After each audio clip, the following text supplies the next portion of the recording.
Welcome to Rob and Tony's Cinematic Adventure. I'm Rob Wilson. And I am Tony Laquano. So, Tony, we are coming to the end of the summer. Yeah, so close. We're so close It goes to the by end so of the summer. fast. We only have one more It's episode still so after hot. this one. Yes, it is. And it's probably going to be hot until like halfway, 3/4 of the way through the fall. But yes, you're right. We're at our penultimate episode. Yes, we're at the penultimate episode of this year's Summer Blockbuster Series. And there's only one way to go with this right now. We got to go with a bro comedy. Because every summer, we have done a bro comedy, and we have not done one yet this summer, and we are running out of spots to put it in. And so we got to do it now. We got to do it now, right? Usually we get a little more towards the middle of the summer, right? When we've done both Wedding Crashers and The Hangover, is kind of right there and like a little bit after the 4th of July, right in the middle of the summer. But here we are at the end. Yeah. And we did we did Scary Movie. That was a spoof. Yeah. At the beginning of the summer. Yes, it was a different kind of comedy, but it wasn't it wasn't a bro comedy like what we've done with with The Hangover both the and Muppets, with Wedding Crashers. But yeah. And both Muppets and Babe were, the humorous family type movies, right? And I mean, the Muppets obviously is very funny, but again, nothing like The Hangover or Wedding Crashers. Yeah. Different kind of humor. But I think we had to go do a bro comedy, and especially one that you and I have watched numerous times. And even though it has been a while since I have seen this particular movie, but I've actually seen it within more recently than some of the other ones I used to watch all the time, but it's still been a few years. See, it's been probably a good 10, maybe 15 years since I've actually sat down and watched it. Wow. Yeah. Yeah. And I'm glad we came back to this though, because it's a funny movie. Yes. And this movie's so funny. Such great memories of watching it. And it's held up.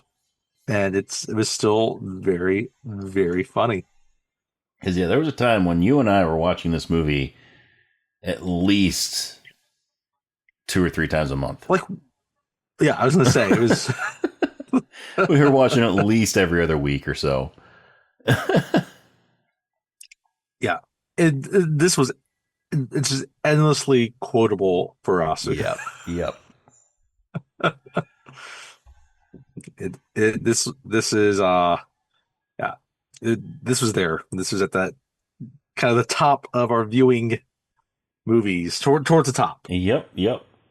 Movies we have watched the most. And it's the movie that really put Steve Carell out to the public.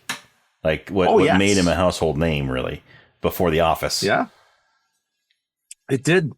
And it also really kind of helped, and slowly start, they were slowly started to kind of show some of the other, of his co-stars. Yeah.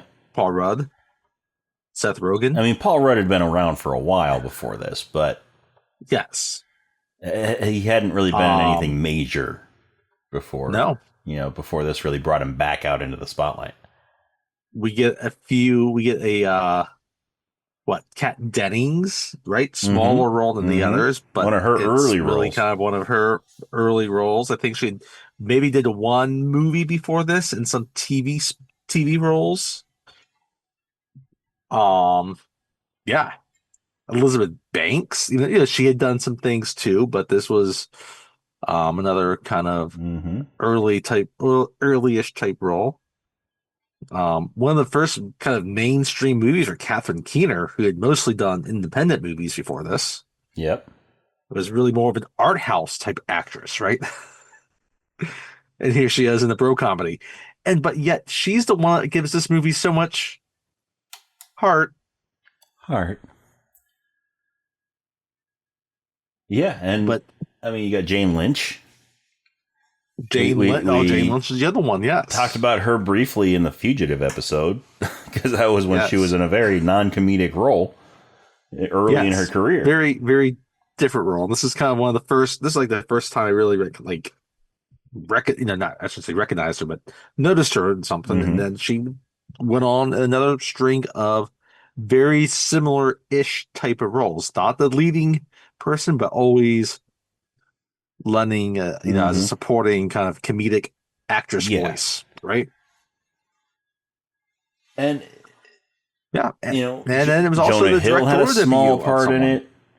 it. Romany Malco, who before this wasn't in much. It really hasn't been in a whole lot since, but he was memorable in this. He was definitely memorable in this. Jonah Hill. He had a small part in this movie. Mindy Kaling had a very small part in this movie. Say that was the other person I was thinking about. This was her debut. And she's only really in one scene. Her character is actually referenced quite often in this movie. Yep. And the directorial debut, or at least feature film debut of Judd Apatow. Judd Apatow, which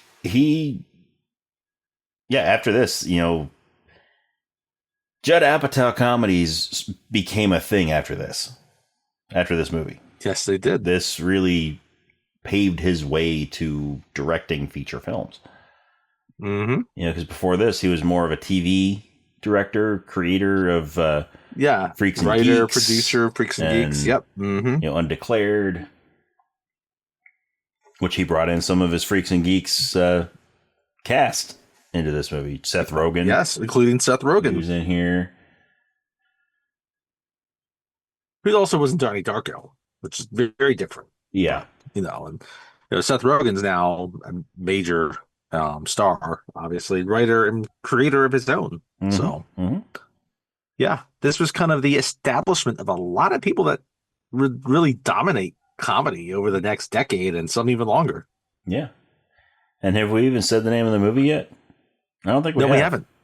We have not referenced it. Yeah, we've not said it yet. Tell these fine people what movie we're talking about. This is the 2005 comedy, The 40-Year-Old Virgin. The 40-Year-Old Virgin. Which is a title that's literally about the main character. Obviously. The titular character, Andy, is played by Steve Carell, who is the 40-year-old virgin. And it's about his journey of finding love. Yep. And not butthole pleasures. No, not butthole pleasures.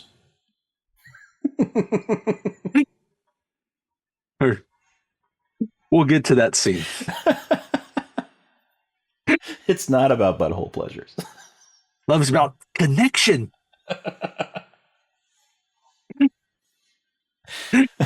She was a hoe. For show. We'll get to that. This is obviously, there would be Knocked Up and This is 40 and Funny People. There'd be other, I mean, Forgetting Sarah Marshall's not. Those are just those are just the Judd Apatow directed ones, but then we had several that were produced by him. Yeah, there's other movies within that universe of the Apatow kind of realm, right? Forgetting Sarah Marshall's one of them. Superbad is one of them as well. And both of those are great movies. We did Forgetting Sarah Marshall last year. We have not done Superbad. We're going to be. One we might do one day. I'm sure we'll probably talk about Superbad one of these days. This though is still my absolute favorite of all of them. Yeah, mine too. Mine too. And it's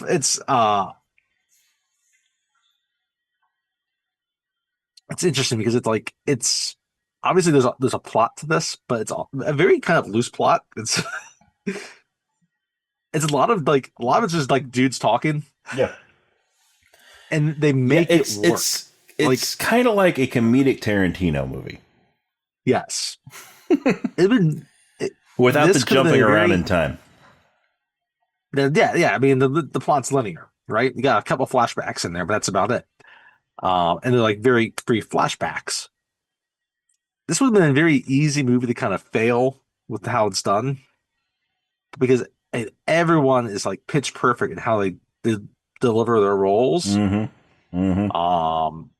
And and some of them is like a lot of it's just very much like improv. Yeah. Um, they, yeah, it just came together perfectly, and yeah, it's gold because and some of it's just like it's like it just reminds me of us. Yeah. And me and other people we just know and sitting how we around just the talk about apartment, things. just talking about random crap. Maybe we're playing a video game, maybe we're not, whatever it is. And it comes together nicely, beautifully. And Mm-hmm. yeah. Mm-hmm. And and it works on the two levels because like it's hilarious, right? The acting's very good. And the plot's, it's a straightforward plot of Yeah. love, Yeah. right? And but guess what? That part works too. It does. You It does a invest it really good in job. his journey. It does a very good job of blending together the bro aspects of it, just the dudes hanging out and telling their dirty jokes and whatnot, and also blending in the love story. And part of that is because Catherine Keener is very good at it. But what you can't undersell is how good Steve Carell is in Yes, this. Because Steve Carell is he is really phenomenal funny in this, but his dramatic part of it's good too. Mm-hmm. Where his character is very earnest, right? Yeah. So like he plays it straight. He plays it in a comedic way, but also at the same time straight. Yeah, I mean he Like does. if he plays this in the way that Will Ferrell would play a character that time frame, it wouldn't work the same way. No, it wouldn't. Because right? I mean, Steve Carell has that way of playing the character completely straight, but still adding that comedy twist to it. Mm-hmm. And that's what his role needed in this. That's what the role of Andy needed. It needed somebody that could play it like Steve Carell played it. And he allows the supporting characters to be the ones to be the really crazy guys in this. Yeah. Right? Whereas he can be just, like, and it never mocks him for being this strange guy. Right? And each of the supporting characters, in the end, it's beautiful. Each of the supporting characters they're a different kind of crazy. Yes. And they remind you of any type of friend that you might have. And maybe you're one of them. Yeah. Maybe you're exactly the type of character as one of these guys. Maybe you're not, but you know people that are like that. But yeah, it was all the stars were aligned for this movie. Yes, it's one of those movies where all lines up, and it is comedy gold. And again, I mean, I like, obviously, I really enjoy Wedding Crashers, and I really enjoy The Hangover. I would still take this over either one of those. I had to pick between the three, and it's like, which one would you? If you only watch one again, which of the three? It would be this one. Mm-hmm. Mm-hmm. So think into those because they blend some nice heart within them too. Mm-hmm. They have real characters as well. Yep. And they are very, very funny movies. They are. This one just hits different, and I have so many great memories of watching this movie. It's a cherished movie. Mm-hmm. I think we're getting around to it at the right time. I do too. I think so too. And I remember when I first watched this, like I was expecting it to be funny. I didn't really realize how funny it was going to be, and how much I would cherish it when I first saw it. Me too. But now it's it's that cherished type movie, and it's it's not one I get around to watching very often because I don't have my bro to watch it with. Yeah, same here. I don't watch it as often as we used to because it's one of those movies that it's so much better when you're watching it with the bro. When you're watching it with somebody who also enjoys it as much as you do. Because I mean, the first time I saw this movie was on DVD. I didn't see it in the theater. Okay.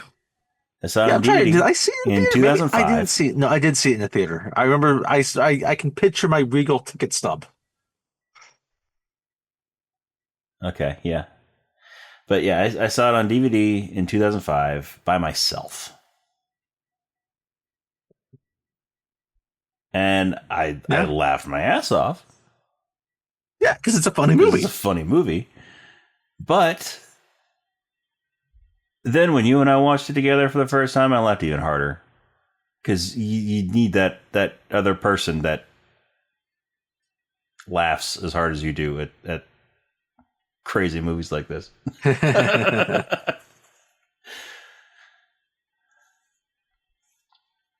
And yeah, it's funny looking back at it now, being like over 40, watching this now. Yep. It's like, and thinking about, oh yeah, I remember like those types of shenanigans as a young guy. Yep. As an early 20s, early to mid 20s guy. Early mid 20s, yes. But yeah, and like we said, this one was on constant rotation. When back in the day, this was always a very easy one to put in. It's like if you know exactly what to watch, like let's just put something funny on. Yes, I mean, this would be was the easy go to because of that. You don't always want to watch, a Michael Bay movie.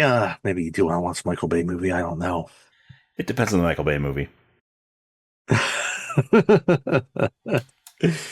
But The Rock, yes, all the time. There was a time. Transformers, sure. Yeah, the first one. I mean, the other ones have their charm. Yeah, I do enjoy the other Transformers movies to a certain extent. Yeah. I never really liked the second one, Revenge of the Fallen. It didn't do it for me. But the rest of them, I really actually enjoy to a certain extent. But the first one was somewhat mind blowing. The first one's a fun one. Mm-hmm. The first one is very fun. But yeah, there was a time though where like you could do a summer comedy like this, and it would be a box office hit. Mm-hmm. And maybe it could happen today. I don't know. I think we're getting to the end of the summer, and we've this year is actually seeing quite a few box office hits this year. Yeah, it's been a very good year at the box office, right? Yeah. The Odyssey, the new Spider-Man movie, Project Hail Mary, which is not a summer movie, but still was a big box office hit. Obsession, Backrooms, Toy Story 5 has done really well, right? But again, none of those would be a comedy, right? I don't know if we've had a comedy this year that has reached that blockbuster type status, and I really want to see blockbusters. Have we had comedies? Have we had a comedy in recent years that has been this big of a hit? I don't think we have.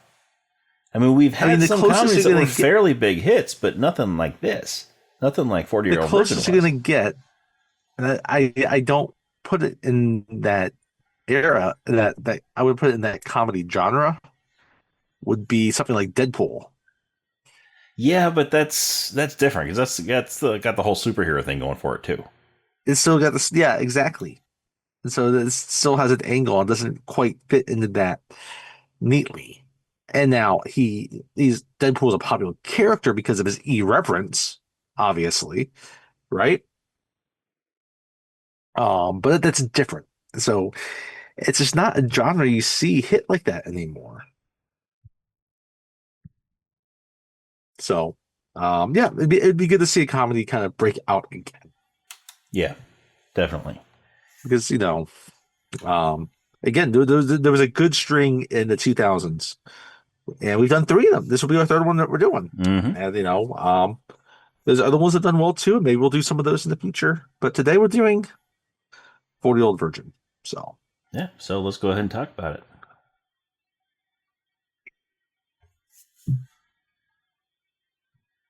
So, as always, spoiler alert, we're going to be talking about this entire movie, beginning, middle, and end. So if you have not seen it and you don't want to be spoiled, pause the podcast, watch the movie, and come back and listen.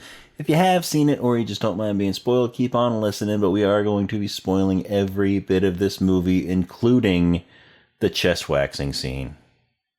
What's the chest waxing scene, you ask?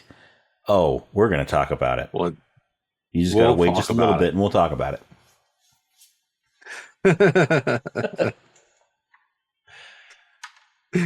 It is an iconic scene, at least in my opinion. Oh yeah, it's one of the most iconic scenes in this movie, I think. Yes. And you won't have to wait that long. It happens kind of early-ish in the movie. Mm-hmm. So, mm-hmm. And by the way, I think we're doing the unrated cut, correct? That's what I watched. All right. And to be honest, I could not tell you the difference between the two. I couldn't tell you the difference between the two either. I've watched. I think I've seen the theatrical cut before. I mean, if you saw it in the theater, you saw the theatrical cut. Yes. But I'm pretty sure I've seen the theatrical cut before. But what we've always watched was the unrated cut. So we're talking about the unrated cut. My guess is it probably just has a few more of the jokes of the banter. Mm-hmm. And there's one particular scene where something hangs out for an extended period of time. Yeah. Yeah. So, but we'll get to that. So, but instead, how we start this movie out is a Joe Walsh song, Life of Illusion.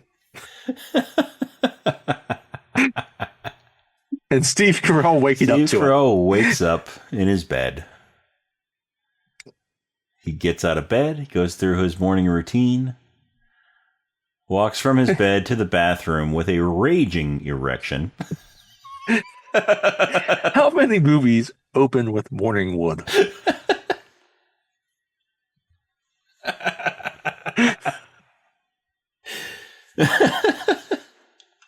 I mean, and it's full on, right? And it doesn't actually show his penis. No, it's under his t-shirt boxers. On he's got a t-shirt and boxers on. And you see the boxers. He's pitching a tent.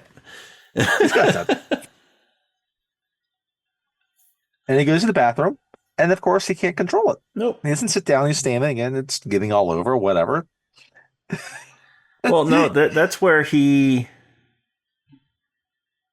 Is this where he's standing up and he's like leaning way forward, or is this when he sits down and starts peeing all over himself? This is where he sits down. That's right. Yeah. Because there's a scene later where. Yeah. Because there's two scenes where he wakes up like this. Yep. But yeah, this is where he sits down and it just starts going crazy and gets all over him. And then when he leaves the bathroom, he's got his boxers on, and he is still pitching that tent. Mm-hmm. Usually the you go to the potty, the bathroom or whatever, and then like it subsides. But he goes and he gets dressed, and then he goes and he makes his breakfast. He makes an omelet. Makes his breakfast. He makes an omelet. He's got a nice orange slice. Mm-hmm. Well, he works out before he showers, right? Because he's true. He's got a picture of Siegfried on the backside of his front door. Mm-hmm. He's doing his little workout, and he's got one of those. He's got one of those door frame, workout things, like those ones that you like the resistance bands that you hook to your door frame. Yes, that type of thing. Kind of thing. And you look all over his apartment, you can tell he has action figures and posters all over this apartment. Mm-hmm. And the action figures, most of them are still in the original packaging. Yes.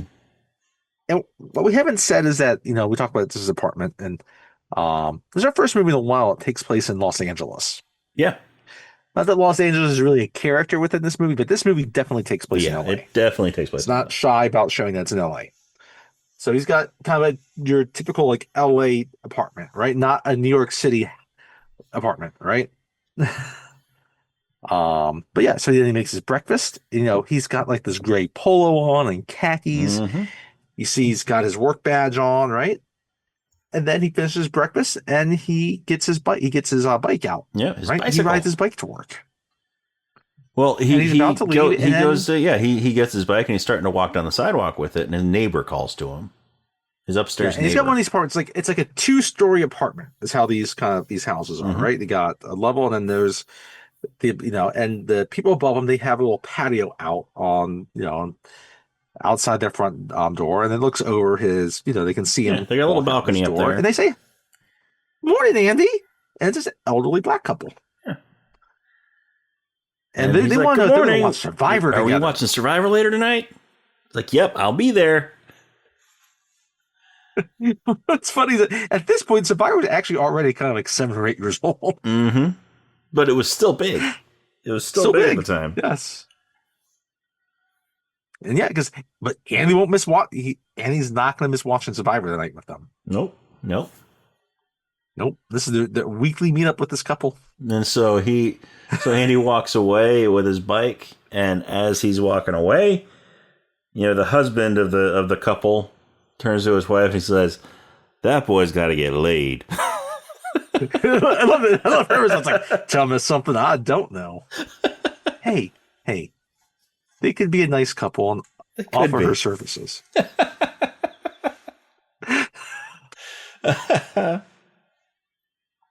It's not that kind of movie.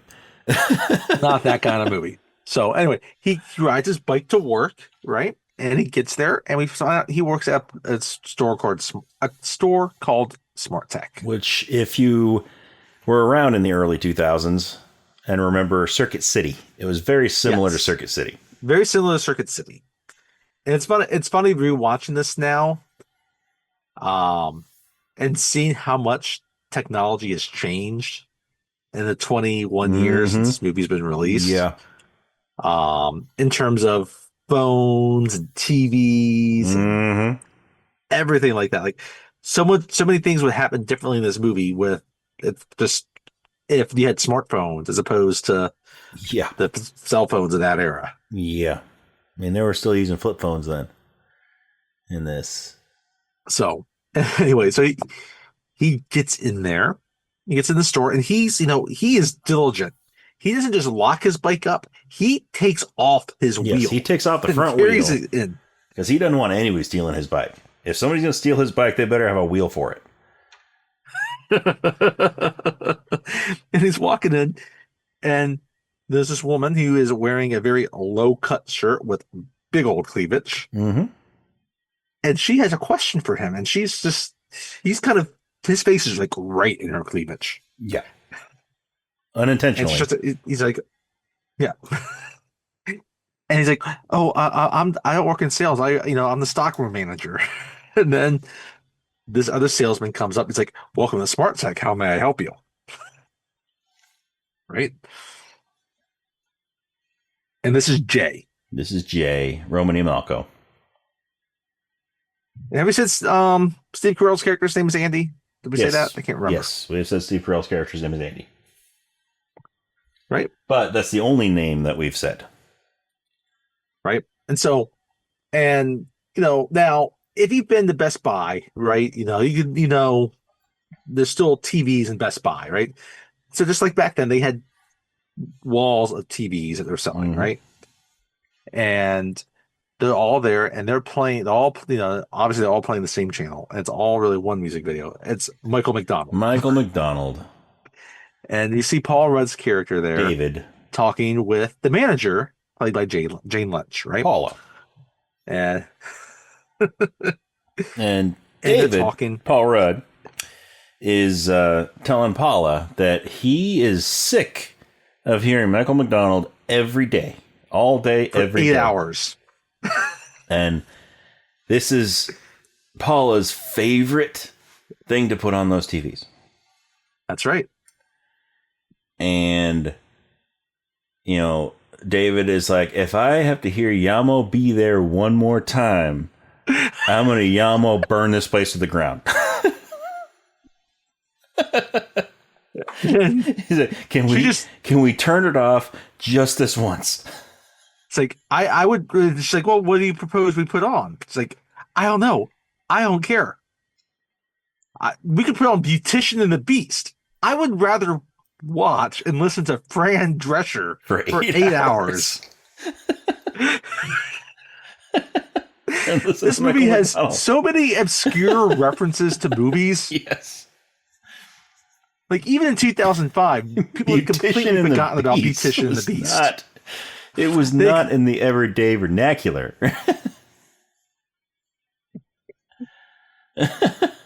He just pulls it out. Beautician and the Beast, Fran Drescher. I remember when Beautician and the Beast came out. Me too. And then she just dismisses him. She's like, get back on the floor. And he does a little fake sneeze and says, fuck you.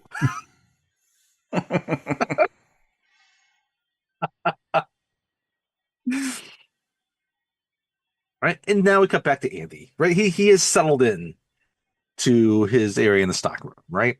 Mm-hmm. And he's there, right? Just ready if he needs to get anything for any of his salesmen or, any extra stock, whatever it might be.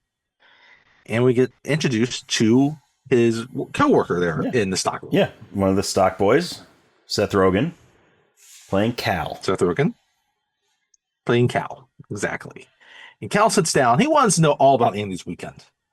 It's like, how was your weekend, Andy? Because I had a hell of a weekend. Oh, and Andy has a story for him. And before Andy gets to his story, Cal volunteers his. Like he and his friends, they went down to Tijuana to see this show.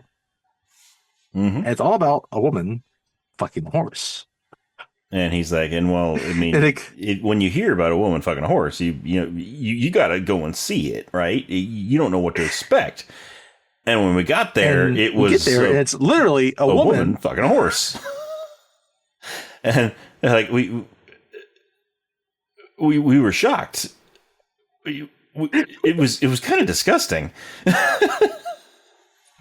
It kind of felt like you would think that, but then it kind of felt bad for the woman, and we kind of felt bad for the horse.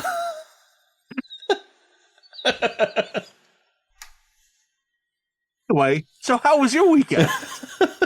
And Andy, right, he's just standing there at the counter. He's kind of rubbing his hand on the counter. He's like, well, when I got home Friday night, I really wanted an egg salad sandwich. Had a craving for an egg salad sandwich. But I didn't have anything to make it. So I went to the store and, I bought some eggs and some mayo and some, and paprika, mayonnaise and I came home and all the accoutrement. I put everything together. I made up some eggs and I mixed in all the accoutrement.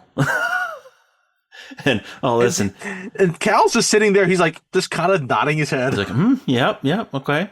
And he's like, yeah, and I got all done making it, and then I just wasn't hungry.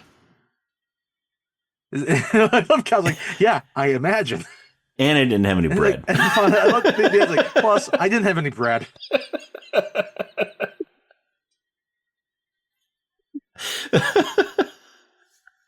And Cal's like, yeah, cool. He puts his fingers up to his head. Does to shoot himself. Shooting motion. And then he does on the other hand, and the blood's coming out. Right? So, then we cut back to the floor, and now, right? We have a few of them talking on the floor. Right? We have, David and Jay, right? And Cal. They're all talking. It's like, they have a poker game, and one of the guys backed out, and they need a fifth guy. Mm-hmm. They have a fourth guy. We haven't been introduced to this guy yet, right? It's like, well, what about Andy? It's like, I'm sure he's available, right? And Cal's like, I don't know. I'm pretty sure he's a serial killer. I don't want to end up as some lampshade in some guy's apartment. Is that a reference So, to Silence of the Lambs?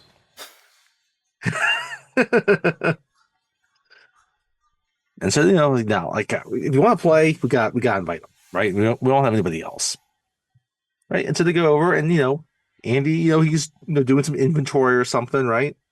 Mm-hmm. And and they come in, and David's like, "Hey, Andy, my man, what are you doing tonight?" I was like, oh, "Wait, is the sewing truck coming in?" It's like, no. Me and the guys, we have a poker night. We thought we'd come in here tonight and play poker. And Andy's like, "Oh, well, I'm gonna go tell Paula." So, no, I'm just kidding. I wouldn't tell Paula. But yeah, I'll be here. So that's like, yeah. Like, so do you ever play poker? It's like, yeah, I play a little bit. Do some online poker, right? Yeah, I play online. He doesn't tell him how much. He just says he plays some online poker. I play a bit online. Right? And then we cut to that night. That night, right? And so it's the four of them, and then they have a fifth player. The fifth person, Mooj, played by Jerry Bednob. I love him so much. I do too. He is so great. He's this Indian guy. this older Indian gentleman who's always arguing with Jay about something. I forget where it was. We're bringing up now. Like, the first time we see him, one of the first times we see him, he's like, he and Jay are arguing over a sale. Jay's like, "Hey, you took my sale." I was like, when I came upon her, she was unattended. Yeah, that was before the poker game. That was before we actually gave her shit. Yes. It's like, well, I was getting her some literature. It's like, I'm sorry. Like, well, you're gonna give me half the commission. I will give you none of the commission. None of the commission. And they're arguing back and forth, and Mooj is like, "I tell you what, I'll make it up to you by taking all your money tonight at poker." And Jay's like, "Okay, that works." And they're buddies again.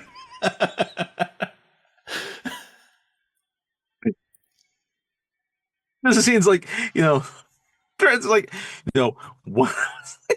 Do you see a turban on my head? It's like, once I pull out my sword, I can't put it back in its sheath until it spilled blood. So, but we get to the Mooj is done. Andy has taken most of Mooj's money, and Mooj is not happy. Andy's taking most of everybody's money. Andy just keeps winning. He told me he's never played before. He's like, he's telling them all to fuck themselves. And he's like, "Andy, you said you played a little bit of online poker." He's like, "Yeah, I play every night before I go to bed."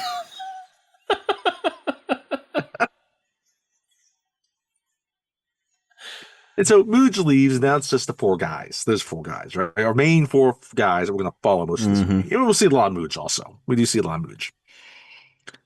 Right?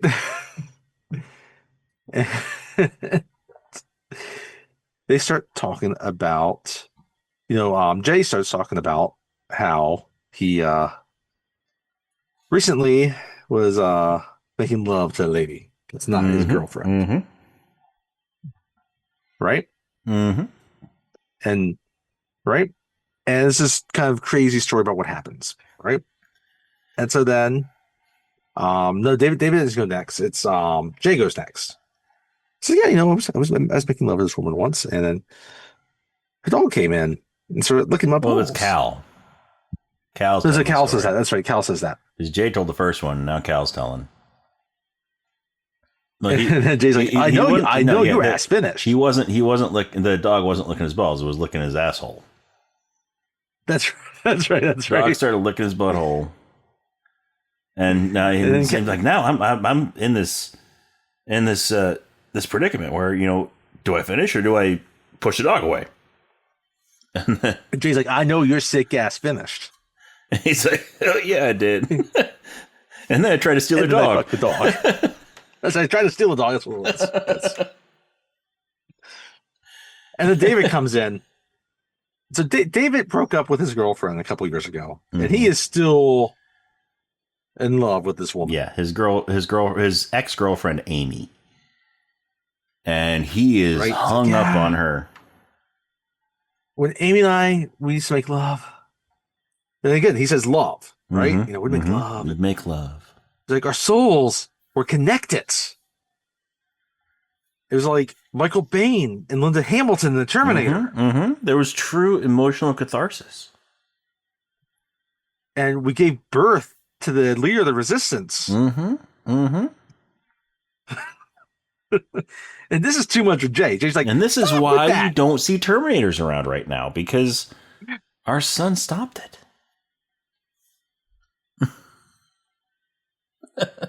Our son stopped it before it happened, before it started. This is no way. Anyway, no, but Jay's like, stop with that. It's like some Britney Spears crap.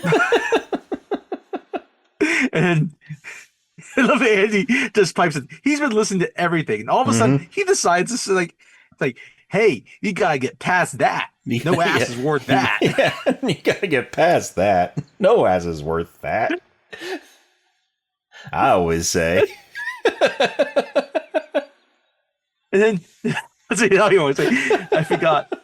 There's a point where I think it was when Cal references the woman's boobs that she was like.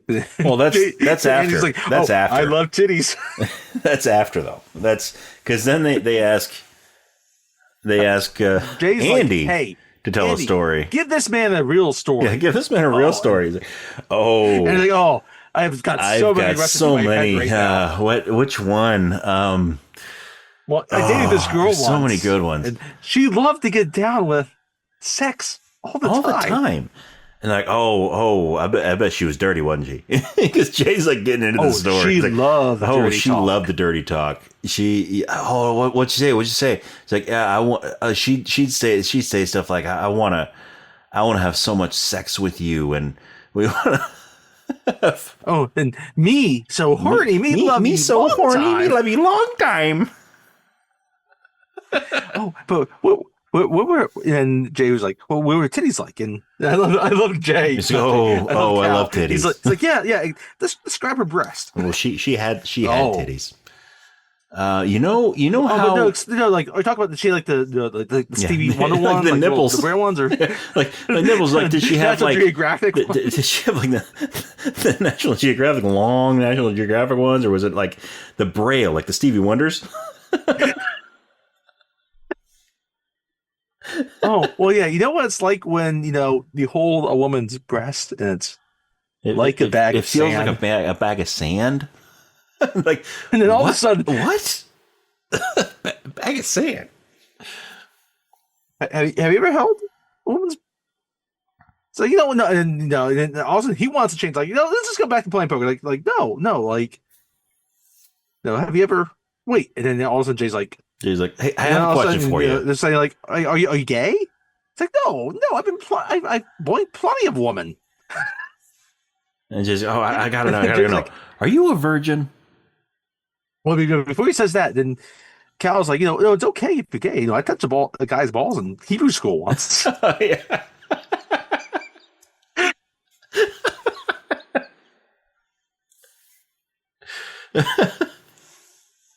And then that's when Jay's like, hey, wait, answer me this question.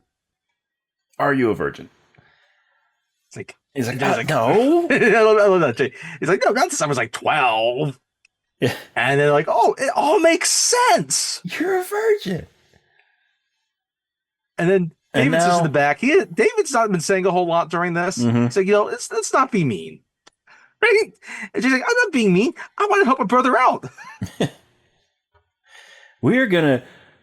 Okay, let's all agree right now. We are going to get this man laid. Everything we do is going to be in service of getting this man laid.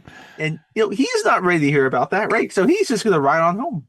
So he rides his bike home. He's like, a bag of sand. Me so horny. Me love you a long time. What? You're stupid. You're an idiot.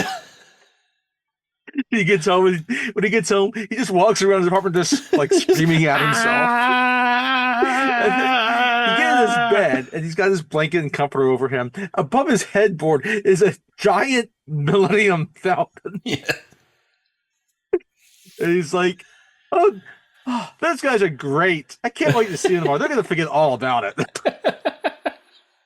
And you see his eyes wide open, and then we just see the night Yep, night turns into morning. And his eyes And are he's still awake. there. He hasn't moved. The alarm's going off. He's like, I'm dead. And then we don't see his whole routine, right? We just see him with his wheel. We see him with his Smart Tech Polo, right? And then he sees a few. He sees Jay at first. Not Jay. He sees So he walks by first. Cal. Cal doesn't say anything. Cal just kind of nods his head. Isn't this when Cal is interviewing the new? No, that's later. That's later. Yeah, no more. Yeah, that's later. Right. And then we see one of the Mooge's buddies, right? What's his name? That is Aziz. Yes. Played by Shelley Malil. And he's like, "Hey, Andy, we got to get you some punani." And then all of a sudden he looks at the TV, right? And it's his music video with a bunch of women in these skimpy bathing suits, lathering up cars and each other, right? And Jay is up on this couch. It's supposed to be part of this entertainment. So it's like, Andy, look over here. We got you, dog. We got you. Friday night, Saturday night, by Sunday, you're gonna be drained. Oh, it's like, hey, put it, get that off the TV. Get back on the floor. Leave the virgin alone. And he gets upset at this, so he just runs straight out of the store, right? Because he's embarrassed. He runs out of the store, and David, he goes after him. David runs after him, right? And kind of how this store set up, it seems like it seems like it's in like an outlet mall, kind of outdoor, outlet mall type of feel because to it. As we'll see later, there's like this Barnes and Noble or Borders type bookstore. It's like right near it, right? And so he runs around, and then he kind of circles back around to the back of the back of the store, right? And he can't get in, right? And he gets cornered, and David's like, hey, like, I'm sorry about that, and it's like, and he's like, I respect women. I respect them so much that I stay away from them. It's like, okay, that's cool, like, but we just want to help you. We just want to help you, right? And as he's talking about that, right, Aziz comes back out for a smoke break, right? David's like, Aziz, can you go back in for a second? It's like, Aziz is like, it's a free country. I can smoke where I want. David's like, hey, smoke my pole.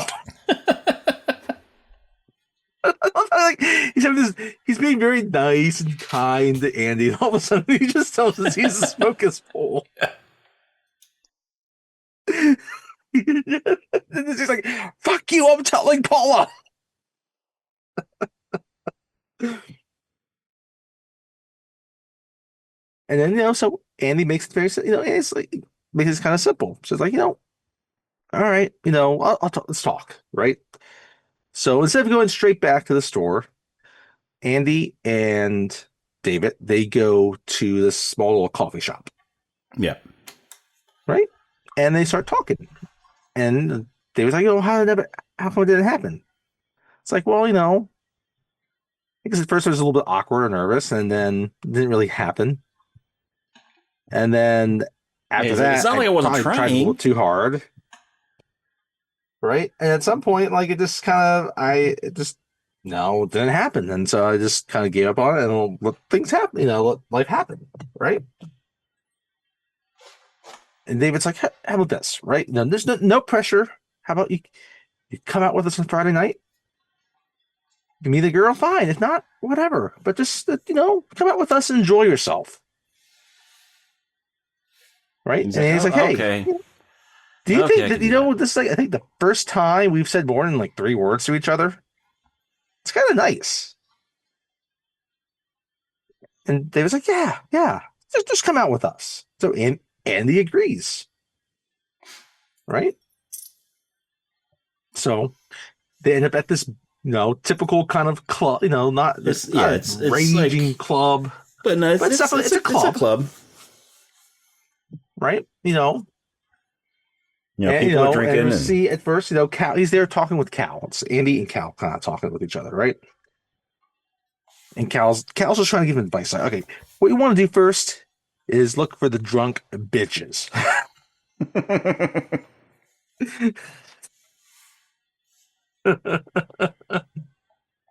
And he's like, David said there would be no pressure, right? Right?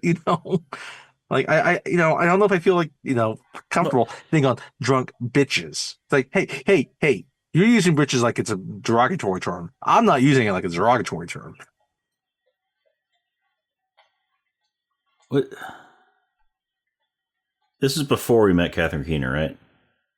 Yes, she's pretty soon, but not quite yet. Yeah, that's right. Because she's like the next day. So, yes.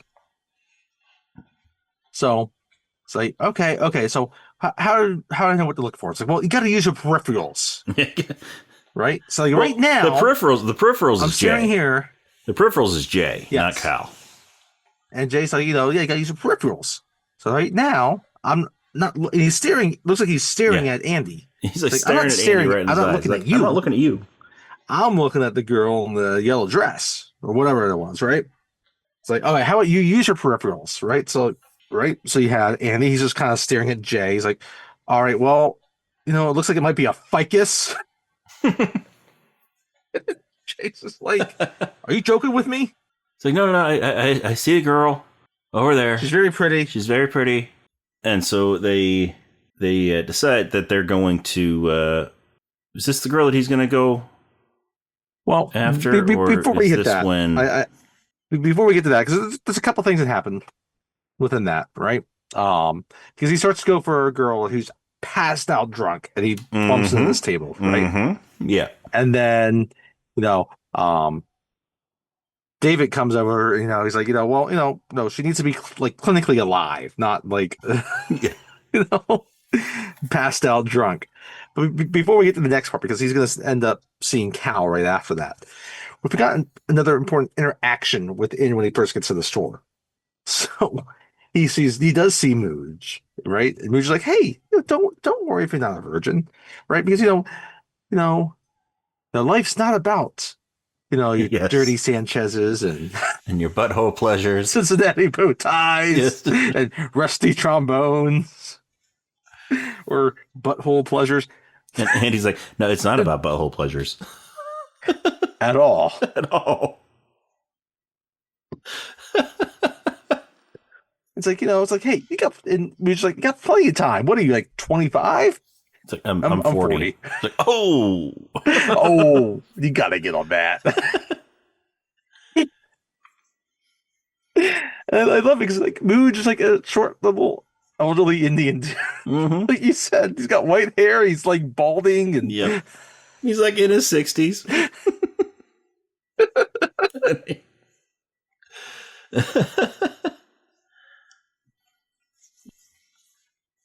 Anyway, so back to the club. So after he bumps in this table, and it's like, I love how he just goes down there like, hi, I'm Andy. She's passed out. He sees Cal. He goes up to Cal's like, hey, where are the drunk girls at? It's like, you want to see a drunk person? I, Captain Yellow Shirt. Yes, that's right, because he's wearing a yellow shirt. He's wearing a yellow polo shirt. He's like, oh, who was it? Was it Cal he was talking to about his shirt? But is it too? Yeah, he's like, my shirt's too George. yellow, isn't it? Yeah, he's like, my shirt's too yellow, isn't it? And he's like, Cal's like, no, it's not. It's not. And, Cal's by the his way, goatee while he's talking about this. By the way, how is Curious George?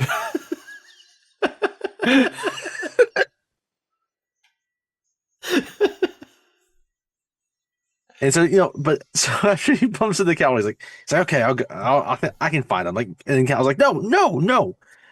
I found some woman to talk with and party with, right? I found this bachelorette party, and guess what? There's nothing hornier than a woman who's about to watch her friend get married, right? And so we cut, and we got four guys. All four guys are intermingled with this full of bachelorette parties, these bridesmaids, and all that, right? And they're partying, and they're all cracking jokes about the different penis-shaped presents. Yep, and they're all wearing these wigs, right? And the bride, the beads, like, we decided because this is gonna be my last night as a free woman. We should wig out, right? Right, and then they give her a bunch of sex toys, right? Like there were a bunch of dildos, and there was the penis Jay cake tray. Like, hey, hello, Mr. President. Yes, the erection results are in. Cal picks up one that's like blue and pink. It's like, hey, it's Dr. Seuss's penis. It's Dr. Seuss's penis. and then Andy picks up a cake tray. He picks up a loaf. Who wants penis cake? And he's like, hey, Betty Cocker. Betty Cocker. Right? And then, we kind of cut from that. Now we just see Andy with one of these ladies, right? Leslie Mann. Judd Apatow's wife. And she is definitely drunk. Yeah. Right? And we found out the Leslie Mann plays Nikki. What was her name again? Nikki. Okay. Nikki. So at the bachelorette, the bride-to-be is going to be marrying this guy named Dan, right? And I guess apparently at one point she dated Dan herself, and Dan cheated on her, and she's not too happy with Dan about this still. Yeah. Didn't Dan cheat on her with the bride? I think that's what it is, yes. And she is doing multiple shots. They're standing at this table, and she is just down in shots. And it's like, are you ready to go? And he's like, okay. Right? And they walk out. They walk by Jay. Like, are you driving? A little low high five. And he's like, no, I didn't bring my car. She's like, okay, I guess I'll drive. And she gets in the car. She drives a PT Cruiser. I love this. She drives a PT Cruiser. And then she's like, hey, can you blow into this for me? And she picks up her breathalyzer. He's like, what's this? Sure. He blows into it. And he's like, what's this? And she's like, oh, yeah, that's just something the judge said I should get that. And so he blows into it, and like it comes up, it's 0.0.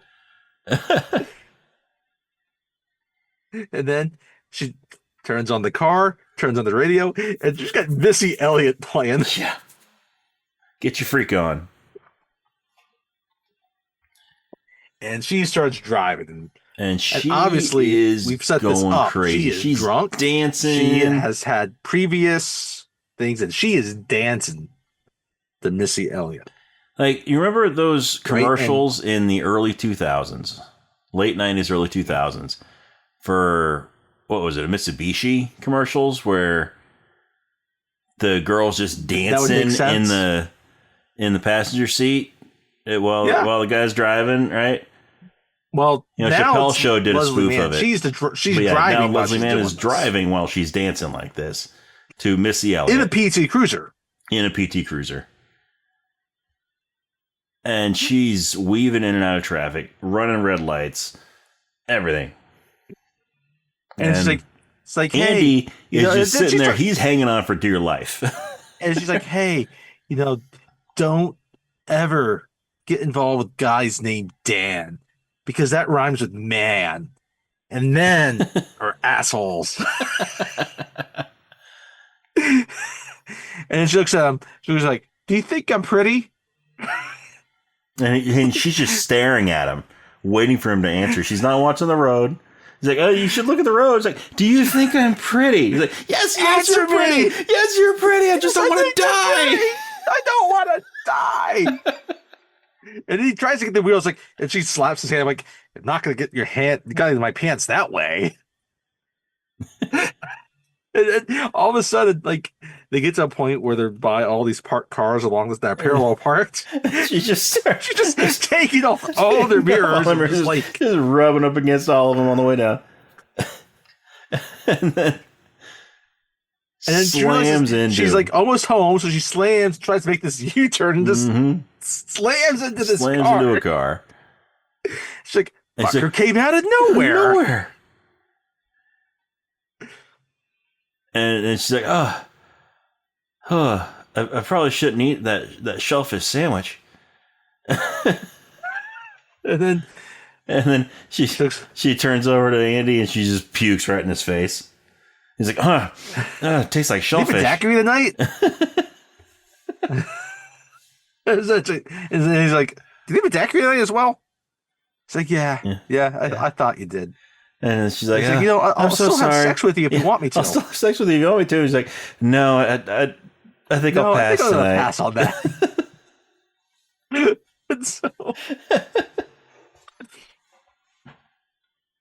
So we cut to the next day, right? And Andy is relaying this story to the guys, and they're laughing their asses off. And hey, they have these he has a story to tell them.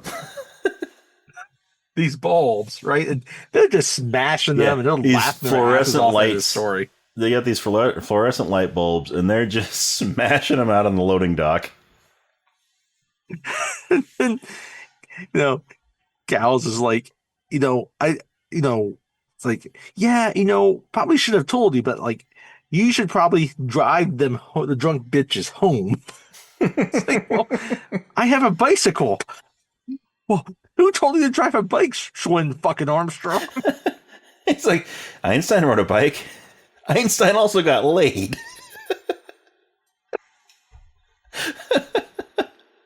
He's like, you wouldn't be laughing if you swallowed shellfish sandwich in your mouth. So it cuts the guys. They're done at the loading dock. They go back into the store. Right? And there is a customer waiting there that wants to look at VCRs. Mm-hmm. Right? And Cal pretends like, not Cal, Jay pretends like he doesn't speak English. No, Cal pretends like he doesn't speak English. That's right, Cal. That's right, Cal doesn't. And then I forget what David says. And Jay's like, I'm about to go on break. But my friend Andy, our stock manager can help me. He knows everything about these things. He can help me. He is very knowledgeable about everything we have. Right? And she's like, oh, okay, him? Like, yes, this guy right here. And this is Catherine Keener. Mm-hmm.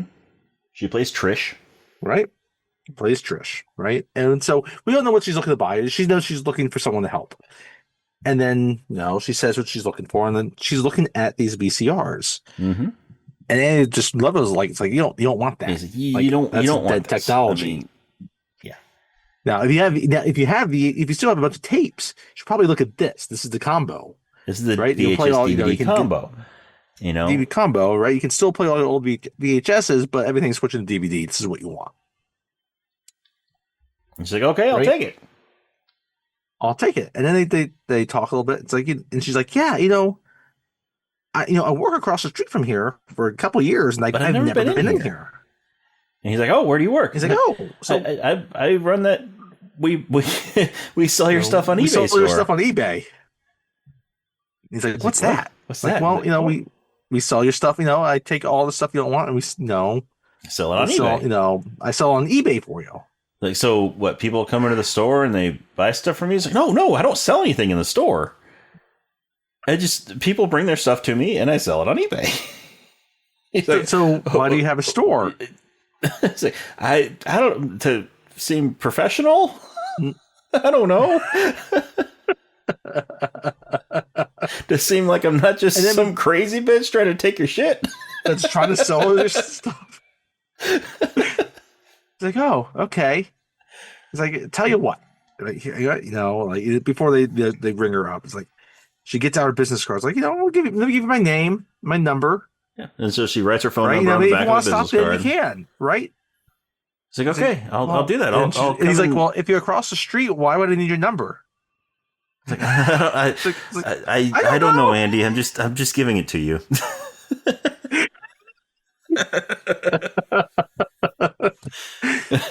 And then, like, she goes to pay. Okay, check out. I'll come and see you at your empty store. She's like, it's not empty. It's like, no, it's the one that's not empty.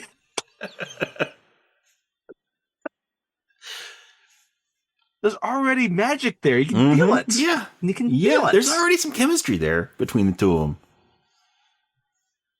And so she leaves. She goes to pay. And he goes over to... Andy goes over to talk to Jay. He goes over to the guys, to Jay and David. She gave me my number. I know she gave me her number. And he's like, oh, that's excellent. Yes. Oh, I'm so proud of you. Right? He kind of gives her a little hug. And he's like, so we got to celebrate. When do you think I should call her? And like, oh, you don't call her. No, you got to get rid of... No. Well, they do that during their celebration, right? It's like, we got to go celebrate, right? And so, like, yeah, so we see the four of them. Yeah, it's like, yeah, what do you think we should call them? I love Cal. Cal's like, when's the next Olympics? Yeah, when's the next Olympics? And like, what you're saying is like, if you really like her, you kind of have sex with a bunch of people you don't want, that you don't care for. Yeah. Care for first, because you're going to be so bad at it. Yeah. That your first time you're going to be so woman bad. That you care about. You don't want to think you're a weirdo. Yeah. So, like, we'll help hook you up with all these hood rats, until you're ready, right? He's like, okay, I guess. and then it's like, hey, you know what? Let's cheers you. Let's give it up to our man Andy. He pulled a number, right? And then they give him shots. And we cut to a little montage, right? And you see him just like, they keep giving him shot after shot after shot. And he's barely able to do the shots. Because you can tell. And again, we saw he got the 0-0, so we know he doesn't drink. Also, what we missed, though, what we didn't talk about was after he got the number, he's talking to Cal. And, Cal thinks that he's trying to rush it. And he's like, it's like back when I was selling pot, back when I was selling weed, I was growing it, I would have to nurture it. I'd plant it and I'd nurture it. I'd water it. I'd, let it grow, Yeah. So I just mentioned that because there's a very funny part of this scene that refers back to that. Yes. To Cal's time with the weed. But anyway, so yeah, they're getting him. And so we drunk. kind of cut to this montage of where they're kind of introducing him to kind of have the bro life of going out and drinking, trying to find ladies and all that, right? And so they're doing shots, they're doing bombs, they're doing all of it. They're locking him into a room where there's a porno on, and he can't get out. in the media room at Smart Tech. Overnight, after hours. Yeah. Oh, Skinamax and HBO. Right? And then they have a scene there where they're all clearly drunk. They're outside this really nice restaurant. And I love David's like, they're all standing in a line against the wall, facing the wall. David's not. David's just watching over it. This the other three. He's like, come on. It's like he's like, I can't do this. I'm shy. I'm shy. And all of a sudden, the flow happens. I'm peeing in public. And they're all like shouting for him and congratulating him while they're peeing in public.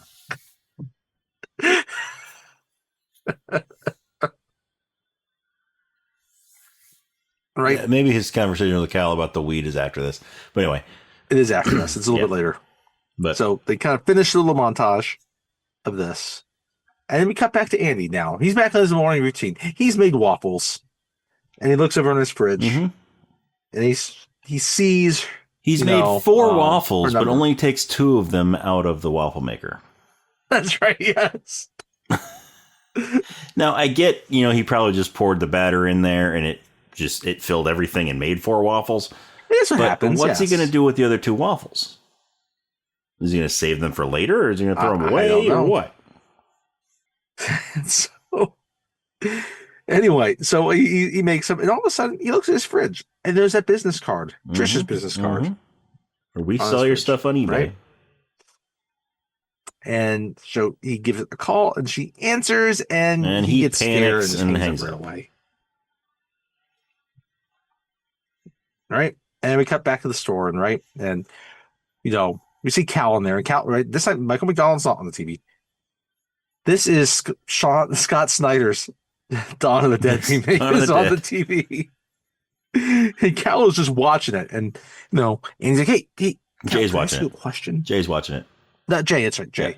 You keep getting Cal and Jay mixed up. Yeah, I know. Jay's watching it. Anyway, Jay's watching it, and it's like, is it Paul back? She doesn't like it when this is on. It's like, no, she's not around. But I got a question for you, Jay. Like, do you think I'm good looking? It's like, what? Jay's like, yeah. You know what? I think you're a good looking cat. I don't think you know it. I think it's waiting to be released, but you're good looking. But you just got to know how to, it doesn't happen by accident. Look at my face. You think this happens by accident? No. This is all planned. And Jay again, right? He's a black guy. Right? He shaves his head. He's got a goatee going on, right? Mm-hmm. He's like, this is all thoughtful. Now he looks at Andy, and Steve Carell in this, definitely has a bunch of chest hair. You, Andy, you're a diamond in the rough. Real rough. He's got chest hair that's sort of peeking out of his thing. Yeah, chest hair that's peeking out of the top of his polo. Yeah. So let's do this, right? So Jay has a plan. Mm-hmm. He's going to take him to his waxer, and the next thing we know, and we see it's funny is like Andy does not have his Smart Tech polo anymore. He's got this kind of nice blue and cream, it's kind of like button-down shirt. It kind of looks like a bowling shirt, a little bit. Yeah. But yeah, they go it's a waxing parlor. It's this Asian waxing parlor. These little Asian ladies. And then there's 2 little Asian ladies. Like, this is your first time getting body wax? He's like, yeah. He's like, okay, well, lay down. He lays down. He takes off his shirt, and she looks at him like, we're gonna need more wax. Cancel all my appointments in the afternoon.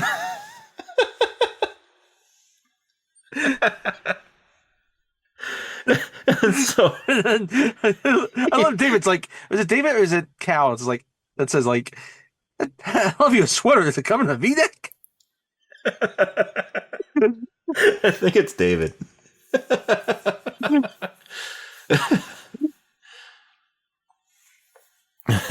Yeah, so he lays down on the table, and they get the hot wax. They get the wax out. They start wiping it across his chest hair, and now this. Yep, it's this. So, in order to make this scene more poignant and funnier, Steve Carell suggested literally does this scene. He suggested he's that there literally, but why don't we actually have them wax my chest hair? Wax me. So it's not movie magic. On Steve Carell's request, they are actually waxing his chest so that they can get his real reactions. All this is his real reaction. So we get to the first one, right? They go, it's on his left side, above his nipple. Uh-huh. Right? And they just slop that wax all over there, and they put the little paper down on top of it. And she goes, each knee, and she just rips it straight off. Rips it off of there, and he screams. Blood curdling scream. And you can see little bits of blood beating up on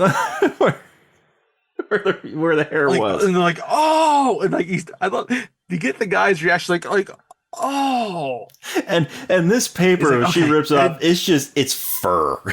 Like it's just covered in hair. She's kind of disgusted looking at it. It's like, okay. And then he's like, oh, like, oh yeah, the first one's always the hardest. Like, yeah. And he's like, yeah. Those hairs were in there deep. Yeah. Oh. Yeah, let's go again. So she puts another one right under that and rips it off again. He screams. Like, oh, Ichi Michi burn in hell. Right? And then it goes through a little montage of her doing more of them, and it's just every time he's screaming. Does Jay leave before or after the montage? No, Jay leaves before the montage. Yeah, Jay leaves before because after the second or third one, he's like, I can't watch this anymore. I can't watch this. And there's a scene during the montage where he comes in, it's like how's it going in there? And he's like, oh no. And you get one with David's like pretending like he's ripping it off himself, and then they get the lady's like, you pussy. Yeah, we get this montage, and he's running around the. Then we have his most famous line from this. Like, stop smiling at me. Like, and we get his most famous reaction from him. He's like, "Oh, Kelly Clarkson." But right? That's kind of the end of the montage is the Kelly Clarkson line. Yeah, right. And then they're going on the right side. And then this time though, right? They've got some left above the nipple, and then they've done it across down the sternum, down the sternum, and then across the belly button, and then around the belly, right around the belly, and then he starts going. She starts, wiping some wax over his right nipple, his right nipple, and. I love how David's she starts patting things. Oh, not the nipple. And then he puts his hands up to both the guys, like, hold my hands, man. Hold my hands.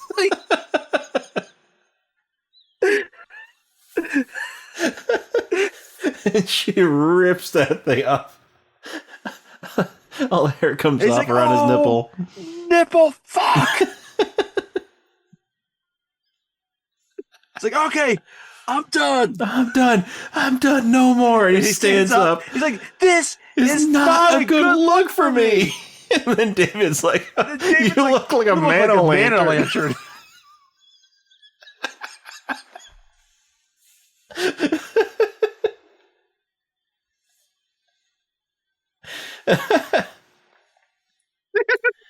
And then he spends the rest of the movie looking like a man-o'-lantern. He walks up, he's got that shirt back on, and it's just got all little spots of blood peeking through it. And he looks down, he's like, oh.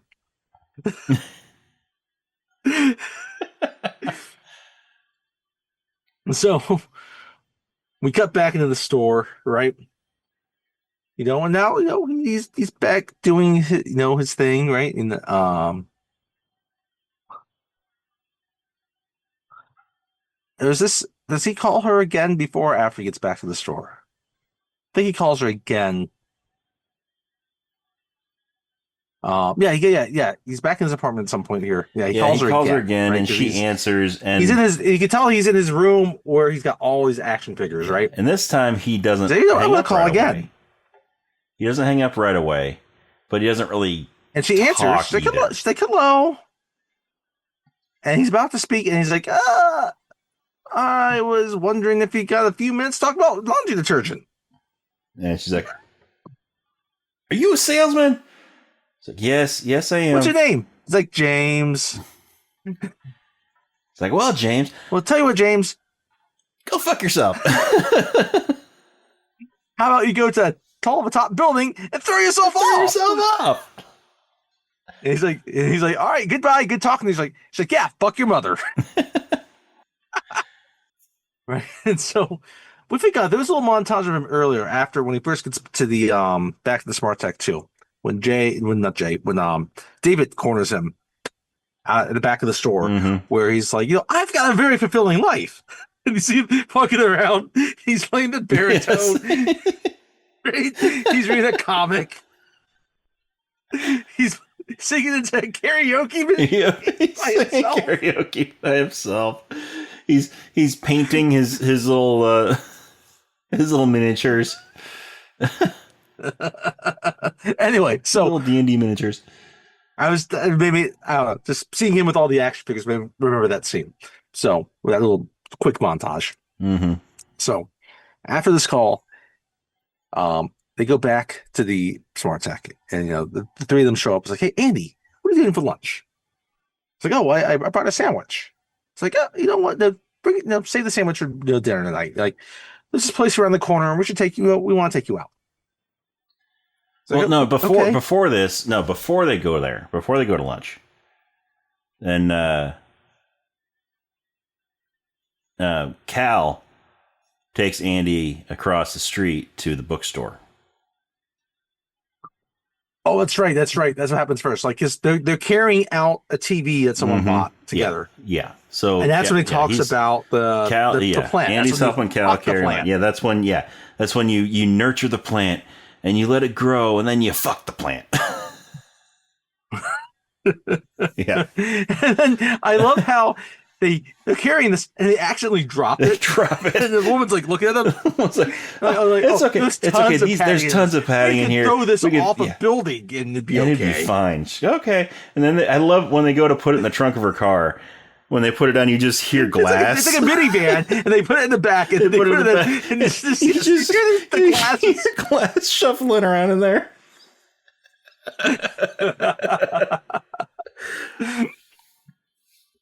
And so before they get down to there, they look into that bookstore. It's like, hey, yeah, look at that woman in there. And she, there's this woman that is putting some books in the display case or in the front window, right? And she's kind of bending over, and she's got, and Andy looks at her, he's like, there's something wrong with her underwear. And she's wearing a thong. Yeah, and Cal's like, yeah, it's not on my mouth.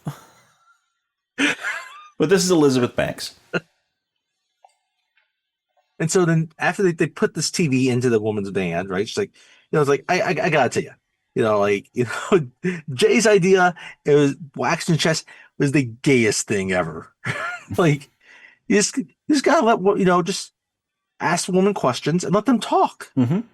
Women love hearing themselves let's talk. go to the bookstore and you can, let's talk with her, right? And so, right? And they go in, and it's Elizabeth Banks, right? She's stocking some books in this other section now, right? And he's like, just go over there, just ask questions. Don't talk, just ask questions.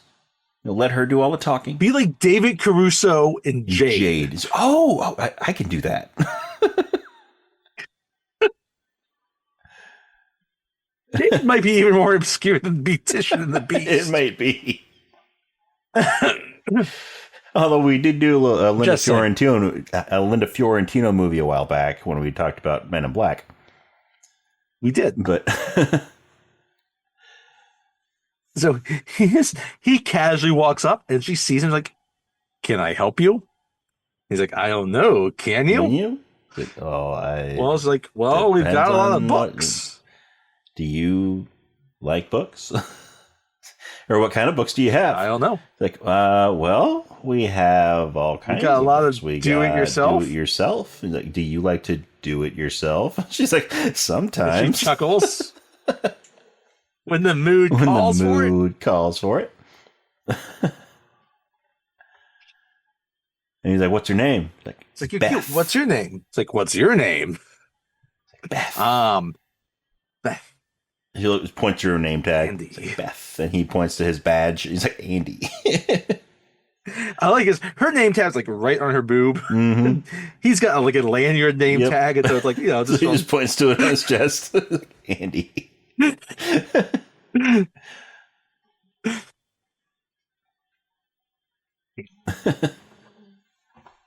It's like, don't tell me, Andy. It's like, I won't. Unless you want to be told on. To be told on. And she just kind of chuckles and turns around and walks away. And Cal comes running over. And then, it's like, oh, that was amazing. It's like, I didn't say a word. I would have thought you've been doing that for years. And Andy's like, oh, wow. It all just happened so quick, so fast. I didn't say anything. I just asked questions. I think that's when Cal's like, yeah, that's when you nurture the plant, and then when it's ready, just fuck the plant. Right. And then we see them back at the Smart Tech. And then David's like, yeah. And this is when they're like, come to lunch with us. Come to lunch with us. Right. And so then they get there, and all of a sudden he realizes there's a sign-up table. Mm-hmm. And it's a speed dating event. It's a speed dating event. He's like, oh, no. And David's like, nope. We gave you all the advice we could impart on you. Now you have to really put it into practice. Right? And so we have this whole 20 dates in 60 minutes. Dating. Yep. And we mostly stay with Andy. We're going to see some of the other guys as well. Right? We see Jay talk about how he's a doctor. He's like, when I save all those kids' lives, and all the parents are like, thank you, doctor, for saving our lives. That our kids' lives. That's really when it's worth it. Mm-hmm. Right? Mm-hmm. And we see David, right? All of a sudden, he is drunk. Because apparently, there's booze here, right? And he is drinking like a fiend. He is slamming it back, right? And then he sees his ex. Well, first he keeps everybody that he's talking to before she shows up he's talking about her. He's talking about Amy, this girl that he used to date, and how they were when they made love. It's like their souls were intertwined, and and just nobody wants. And then one of them ends up being because then the next one sits down as Amy. And they're both surprised to see each other. It's like, oh, Amy. And she's like, oh boy. She's like, I dumped you. I don't want to see you again. And it's like, just because, it's like, just because, talk about, like, yeah, no, I dumped you. I didn't like you. Like, we stopped having sex. And he's like, and they're kind of arguing. It's like, oh, this is so us. This is so us. She kind of chuckles like, psycho. And then we get Cal ends up seeing Amy. He's like, you gotta stop giving my friend all this false hope. And she's like, listen, I've changed my email. I changed my phone number. I changed my email. He's like, and he won't let I didn't know all that. I didn't know all of that. I'm sorry. I apologize. Before they first go out, when David's talking with Andy in the coffee shop, he's like, yeah, love's hard, they change your email, and they change your phone number, and they change your email again. But hey, that's just love. If she wants to go screwing some dude, that's her choice. That's her choice. She's got to walk that path. Yep. But if it's true love, she'll come back. And then so we get the montage of Andy hitting different ladies. He hits one woman who is from Minnesota, the small town in Minnesota, near Minnesota. It's like, yeah, it was such a safe town. As opposed, everyone just kept their front doors unlocked. And as she's talking, her boob pops out, and it's just hanging there the entire time. It's just she's talking with her hands, and her boob's flopping around. And there's another girl that he's talking to that he's trying to do before Gina. So I think it might be the first one before the girl with the boob that pops out. Oh, well, he's trying to ask the questions. Oh, yeah, when he's just asking the questions like he did in the bookstore. And she just stops like, are you retarded? Do you want me to be fucking retarded? Yeah, she's like, are you fucking retarded? Gina. Yeah, then Gina comes up. And then there's Gina. Collins. So Gina, she is, she's very upfront about it. She's like, hey, I've been with the ladies for a long time, but I figured I want to try back. I want to try the men again and get back on that pogo stick. Back on that pogo stick. Actually, what? You got a lot of nice soft features, so that'd be an easy transition for me.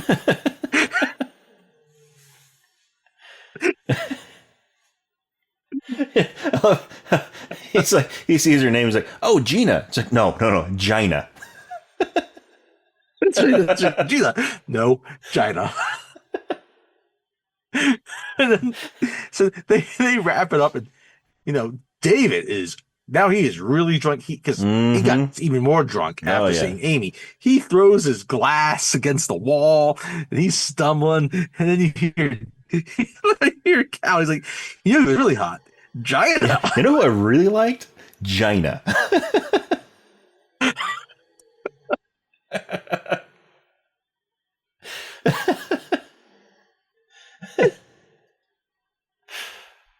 So they go back, and now David is we get them back at drunk,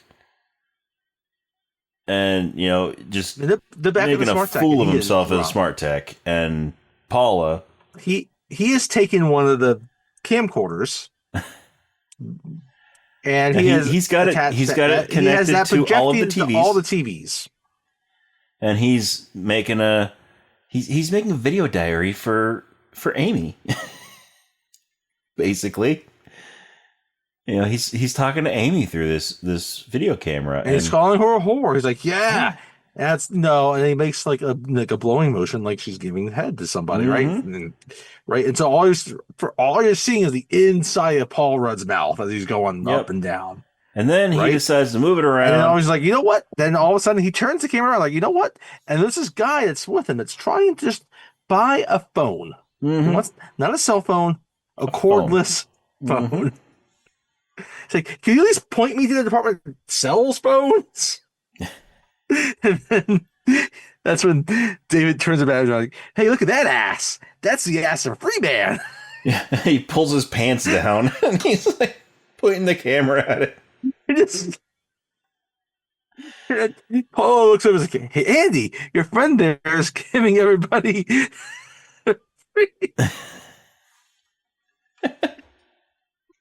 Colonoscopy. The public colonoscopy. Yeah, your friend there's giving himself a colonoscopy. You're seeing all of Paul Rudd's crack here. And Andy has just been promoted to floor You gotta manager. get on that floor. I'm sending him home early. You gotta get on that floor. So while he's out on that floor, all of a sudden Jay comes in with his lady, and she's not happy. And Jay's like, hey, like Andy, like, yeah, oh no, she found your speed dating card. And it's like, oh yeah, I've been looking for that. Thank you for bringing it back to me. And she's like, oh, this is your card. Like, is this yours? Like, yes, is this yours? Yeah, that's my card. You said this one girl was hurting for a squirting? It's like, yep, I said that. Yeah, I remember her. She was hurting for a squirting. That. Well, then this one, you said she was a hoe for show. She was a hoe for show.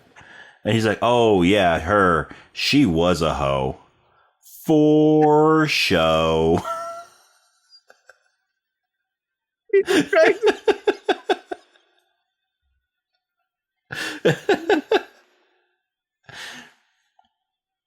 It's like you're a sick son of a bitch. Like, whoa, what? Like, hey, you got to back a bitch off of me. Yeah. It's like, you come into my place of business and you're this bitch is talking all this to me. And Jay's like, hey man, I can't have you talking to my girl like that. It's like, who is the sick son of a bitch? You hang out with him? Like, I don't hang out with him. I work with him. I try to introduce him to some nice ladies. But he's not having that. This, by the way, this is Jill, Erica Vitna Phillips, who is in a movie that we actually referenced earlier, also in Superbad. So the infamous scene of McLovin, she is in that scene where we see her with the McLovin ID. Yep. Anyway, she is not to spoil Superbad. It's not really a spoilery scene, but she is in Superbad. Right? Yeah. And so Jay gets her to leave. Because now she's, I guess, thoroughly convinced that it was Andy's card.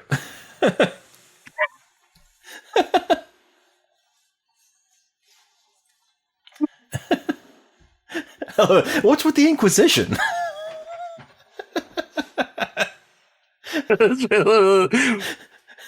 What's with the Inquisition? Why you bring your bitch all up in here?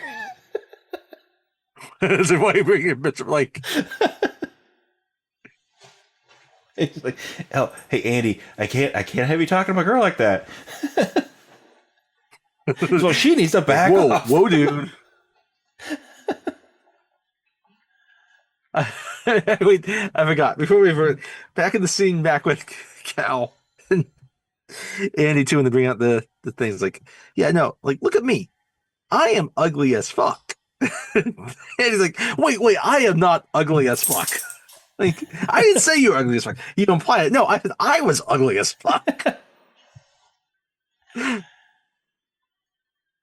Anyway, but I have confidence. I have confidence.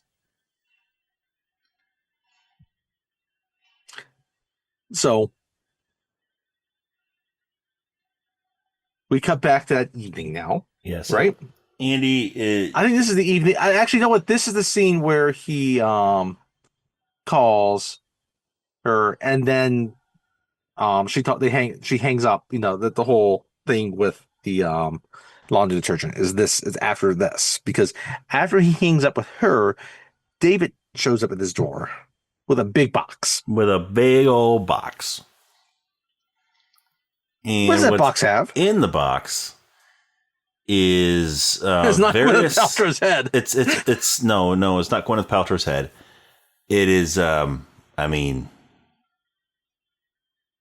there are videos of people giving head in this box. So you could say there was head in the box, but there are such videos of just VHS and DVDs of things such as Boner Jams 98. Boner Jams 03? Or Boner Jams 03, that's what it was. Boner Jams 03. Which was just a... and it's up like, these are the best... It was a compilation of all the best boner scenes of 03, according to David. And a bunch of... It's a big old box of porn. I guess, you know, he and Cal have kind of put some of these ones together. I like how David kind of sits down in Andy's video game chair. Mm-hmm. He's talking about it. Like, sweet video game chair. And you know, that's right, sweet video game chair. And he's like, you know, I don't really do that much. He's like, what? You know, that. Oh, and he looks around. He's like, that's the only hobby you don't have. He's like naming off some of the. He's like, hey, he's showing him the different things. Like, oh, here's Harry Twatter. You know, Amy and I used to reenact some of these scenes in these movies. We'd put it on and we'd act out the scenes as we were watching them. And then Everybody Loves Raymond. He looks at one. He's like, "Oh wait, that's Everybody Loves Raymond." I don't know how that got. there. That's just a funny show.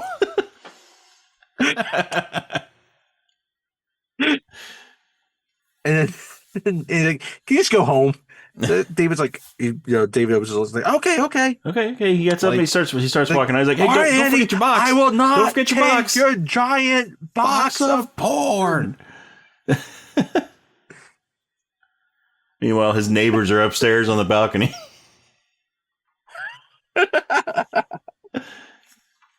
He goes away. Then all of a sudden, we cut back into the apartment. Then Andy decides, you know what? He looks at the box. All right, I guess I'll try the box out. So he gets his nicest pajamas on. So while this is happening, while this little montage of him getting ready to watch some porn, Lionel Richie starts playing. Yes. Hello. He gets his nicest PJs on. Lionel Richie plays. He's wearing he's like these silk PJs. He's like buttoning them up, you know. He's lighting candles. He's turning around all the pictures of his parents. He's turning around all the pictures of his family. And then he's got this one little like dragon statue that he turns around so it's not facing him.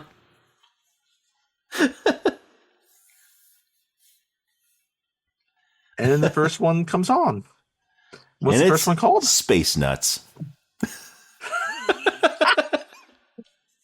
Obviously, Space Balls was already taken by It's male called breasts. Space Nuts. Right? And it's this porn star who is dressed somewhat similarly to Leia. But her boobs are hanging out. Yeah. And this scene starts happening, and this is too much for him, so he starts fast forwarding through it. Mm-hmm. And then it cuts to him, and he's laying in bed, and he's got this big smile on his face. And then it shows the TV, and he's watching that episode of Everybody Loves Raymond. Everybody Loves Raymond. And then he falls asleep, and all of a sudden he has a dream. The same porn star from Space Nuts. From Space Nuts. And she's dressed the same way. Yeah. And but this time she's talking to Andy. She's not playing out that scene. She's talking to Andy directly. She's like, Andy. Because she wants to have all types of sexy sex. I want to have so much sexy sex with you. I want you to do me. But when she says do me, it's Andy's voice. It's like, oh, wait. And it's still Andy's voice. It's like, oh, I don't know. And then he wakes up in a cold sweat.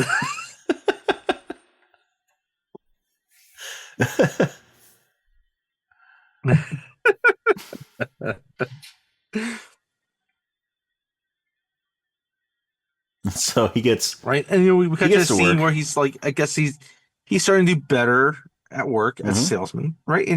Paul's like, hey, you're doing pretty well, and it's like, but that, I can still take care of that need for you. When I was younger, we used to have this pool boy named Pablo, and he used to serenade me by the pool.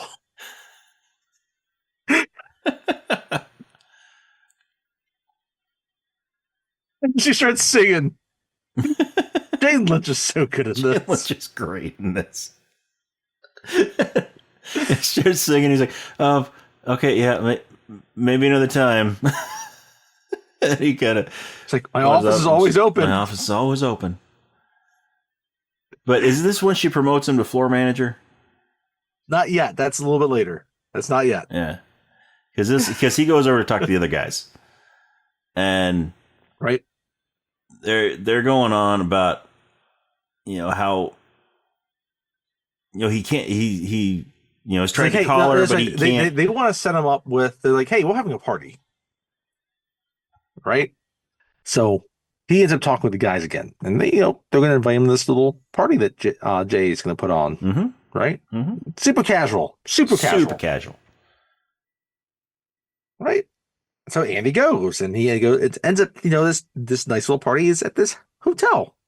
He goes into this hotel room, and he walks in, and there's no one in there. Yeah, he's expecting people to be there, but nobody's there. And then someone walks out from this other room, and this it's kind of like a hotel suite. Is kind of what it is, right? And Andy looks at this person, is like, "Are you here for Jay's party?" I am Jay's party. And this is a tall person. Go on. You can describe them. It's a tall person, clearly a prostitute. In a dress and heels. But with long hair. Doesn't quite look too feminine. Oh, there's an apple. Yeah. There's an apple. And there's a hot dog. We don't see the hot dog, but there's an apple. No, we don't, because there's a dress, it's fully clothed. Right. But obviously, anyway, so we cut back to the store, and they're in one of the little media rooms there, entertainment rooms, and Andy the porn identity is on. Yeah. Andy comes in, he's pissed off. And he's they're hiring a transvestite prostitute is not helping me. Jay's like, hey, if that was a transvestite, that is the Mona Lisa of transvestites. And then I love Cal. He's like, "We got a Hummer from the tranny, didn't you?" Like, no. And then David's Okay. like, "Technically, she owes us one, right?" And then yeah, and yeah, like you said, Born Identity is playing on the TV behind him, and then David just stops the David's like, conversation. He's like, I always thought Matt Damon, was a bit of a Nancy. But I saw that, and then but he kind of rocks it in kind of this. rocks it in this movie. And then we cut back from the outside and we see Beth and one of her friends looking at this whole scene. And she's like, "Hey, he's sexy. He's kind of got this whole Mm-hmm. like Luke Wilson vibe going on." And I love how he's like in charge. He's laying down the law. It's yeah, you see Andy just mad. He's pointing and waving his arms around. Sounds like he's berating them. Or it looks like he is. So it definitely looks like it from their point of view. I get it. I understand how she sees it that way. And So and they're cut like, from this scene. Go on. isn't this so? Because they keep going on Andy about how he won't even call this girl. It's like, you And think he's like, that's right. yeah, you don't think I'll call her? Watch this. And he just storms out of the store, walks across the street to the We Sell Your Stuff on eBay store. Right? And she recognizes he stands outside. like, he stands outside for a second before he goes in. Kind of psychs himself up. It takes a second to go in. That's right. Psych himself up, and then he opens up the door and walks in. And It's like, hey, you're Andy. It's like, yeah. It's like, hey, do you think we should go out sometimes? Like, yeah. Just so I was like, yeah, just give me a call and we'll set it up. It's like, okay. And right? then Jonah Hill is in here. And then this other guy comes up next to him. He's like, hey, congratulations. And she looks at this guy. She's like, can I help you? He's holding these This is Jonah Hill. platform boots. Platform shoes. Like these boots that go all the way up your leg. Like past your knees. Yeah. Right? They're these go-go boots. These with Yeah, that's a good way of saying it. Yes. go-go yes, boots, go-go boots with like clear soles with goldfish in them. The soles are clear with a goldfish in them. And they're like these are silver great. I think I'll take these boots. That's right. Like, yes. and he's like, I'd like to. I'll take these. And she's like, oh no. I don't sell anything. Those are here. Great, aren't those they? Are great. I love the actually, fish. Yeah. I love the goldfish. And she's like, yeah, but I don't actually sell anything in the store. It's like, what do you do? It's like, what do you mean? I sell it on eBay. And he's like, but I would like to buy them. I would like to buy them. She's like, I don't sell anything. I get that, but I don't sell anything here. Yeah, I don't sell anything. It's like I want to give like, you money. Hey, I can't help you. I want to give you money so that I can take these home and wear them. And wear them. It's like and then he's like, I can't help you. Guess what? We never find out if he just decides to go on eBay and buy them. Yeah. Was this Jonah Hill's first movie? It might be. Good question. I mean, it's at least among his first movies, I think. But this is his one scene. It's like 90 seconds, and he's great on it. He's so great in this scene. So I can wear these. Truly believe that he wants those boots so that he can wear them. Go home and wear them if he could. Mm-hmm.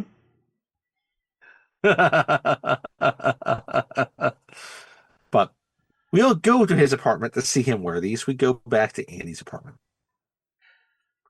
Right? And now Cal and Dave are there and they're playing Mortal Kombat. Mm-hmm. Right?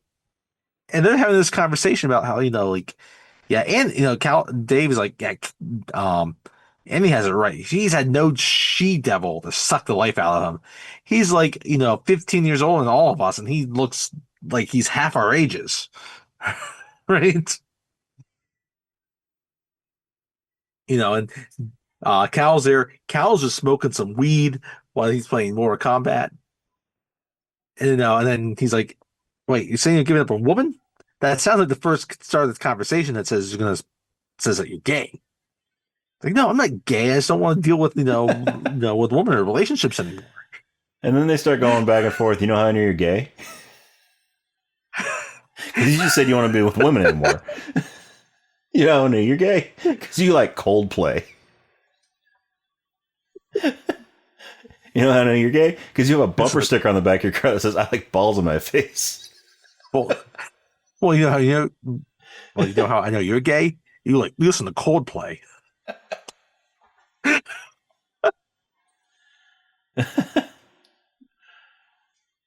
So they go back and forth, and Andy's in the other room, and he's going to call. He's going to call. He's going to call her. He's actually going to call and set up that date. And at first, she answers the phone, and he doesn't say anything. He's nervous. She answers the phone, and she's cutting some vegetables, and she's for, like dinner. She's about to hang up. He's like, "Oh, it's Andy." She's like, "Oh, Andy, hi." And hi. He's like, "Hey," and she stops cutting the vegetables, and she's listening. You can tell she is attentive. Yeah, and he's like, "Well," she stops cutting. She puts the tip of that butcher knife into the cutting board, and she just kind of listens. Yeah. And he's like, I was wondering if you might be free for dinner one of these nights. And she's like, "Yeah, I'm." It's like, "Well, actually, I'm free tonight." Free tonight. And it's like, "Oh, I was thinking more this weekend, but tonight works." But okay. It's like, yeah. How about you pick me up? It's like, oh, that's kind of hard because I drive a bike. It's like, I love a bike. Bikes. My boyfriend in college rode a motorcycle. And he's like, I drive a bicycle. A bicycle. A bicycle. Bicycle. we don't hear her in the conversation, right? We see him hang up, and he goes over to the guy. He's like, "She's on her way over. We have a date tonight." I love Kev's like, "She's on her way here."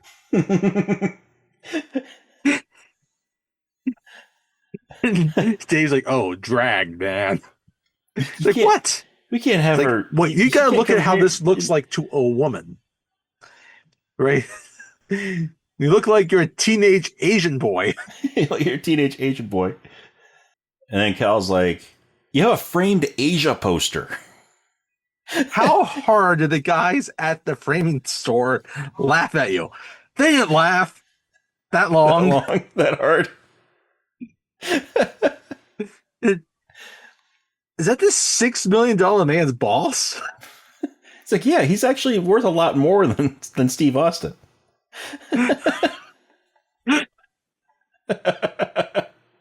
No, you gotta understand how this looks like from the view of a lady.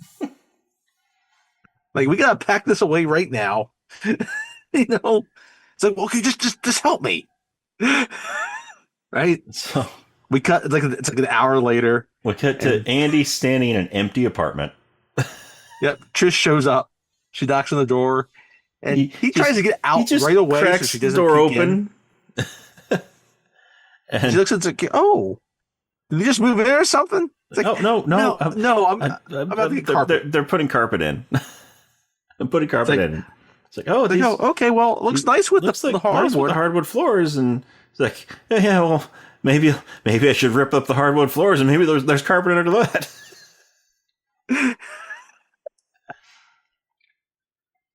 But there you go. And by the way, it's like a hibachi place. By the way, this was according to IMDb, this was Jonah Hill's third credit.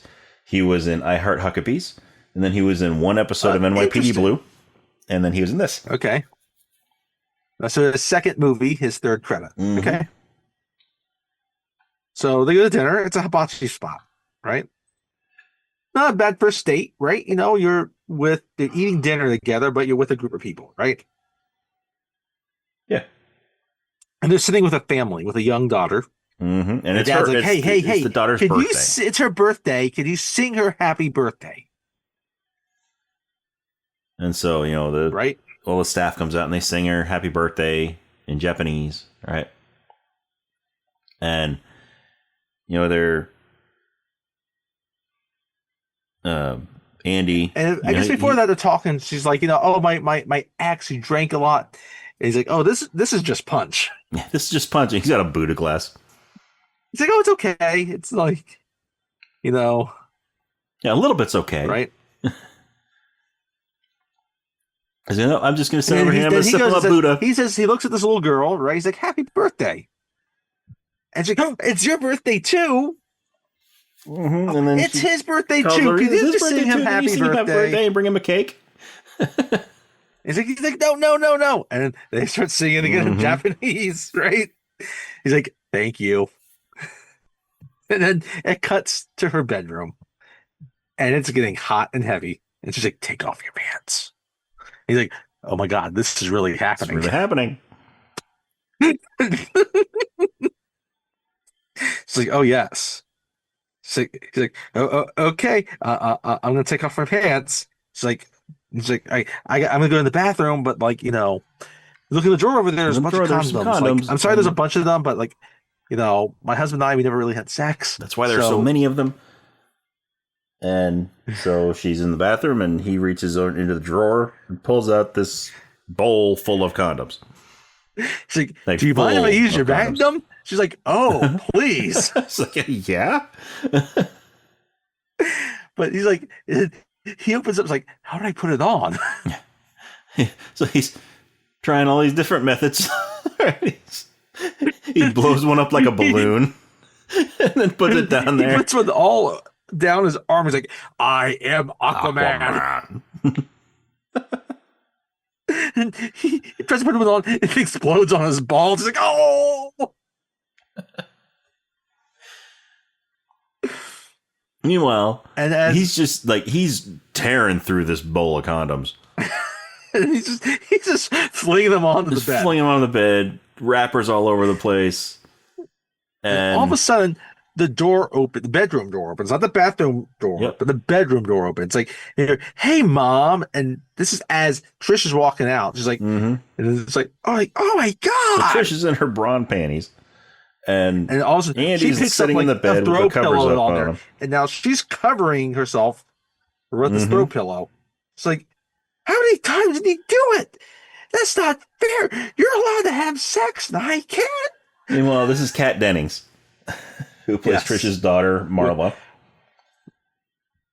With her boyfriend. With her boyfriend, Mark. Played by Jordan Masterson. And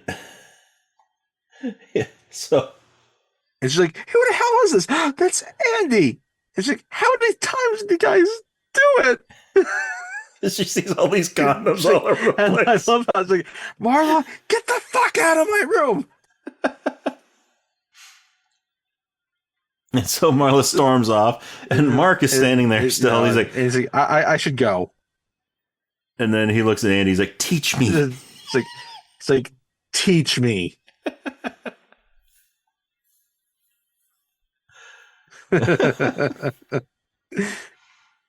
So Andy leaves. He takes one off his foot as he's leaving the room. And we cut to Andy's apartment again.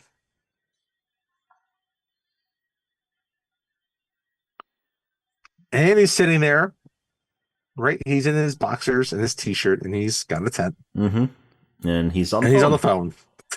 And this Indian guy answers like, and Andy's like, hi, I'm calling because it's been more than 4 hours, and your ad said to call if it's been more than 4 hours. Indian guy's like, okay, well, how much medicine did you take, sir? I didn't take any. Oh, I haven't taken any of it. But the ad said to call if it's been 4 hours. Like, well, but your ad said that if I had an erection for more than 4 hours, I should call. Well, no, you're only supposed to call if you took our medicine. If you took our pills. Oh, I guess I didn't hear that part. Yeah, it's like, and the guy's like, yeah, if you haven't taken the medicine, you don't call. It's like, so you can't do anything. You can't do anything for me. He's like, sir, I don't want India. No erection anymore. He's like, and the guy's like, well, have you tried having sex?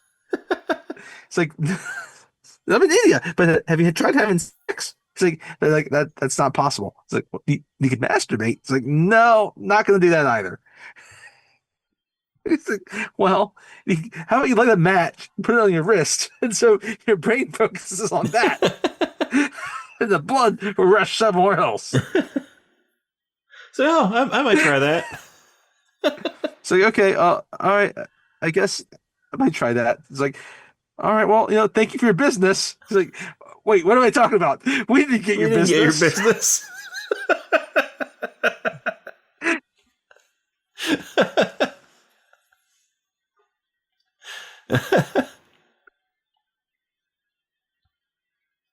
And that's when we kind of cut. Now we go back to the store, right? And Paul is there with Andy. He's like, Andy, you're a terrific salesperson. Your numbers are good.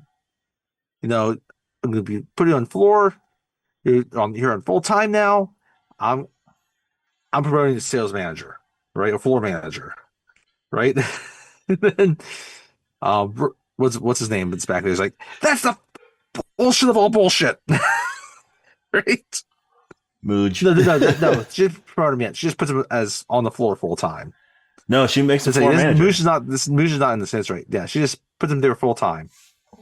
That's right. This is what she does for making floor managers, right? Mooch is like, this is the bullshit of all bullshit, right? And so, you know what? My office is still open for you. And meanwhile, this is also when like, Cal. Have you heard the term? Have you heard the term what? And she's like, have you heard the term "fuck buddy"? It's like, it's a special buddy whom you fuck. It's about Cal. No, but yeah. So this is also when Cal is interviewing a new stock person. Yeah, because yes, obviously, because Andy is no longer right? the. It's like before Cal's going to and Cal's now taking your role, and he's interviewing people to replace him, right? And there's this young woman there, right? She's petite, but youngish, right? And it's like, oh yeah, you're a lot better than all the other people I've interviewed, right? It's like, have you worked electronics before? It's like, no, but I have a TV. I own electronics. Great for the job. Like, and so Cal hires her, right? And then so they talk a little bit, with each other. They want to know how this date with Trish was. Like, he's like, well, it's kind of a disaster. Like, couldn't I get the condom to work?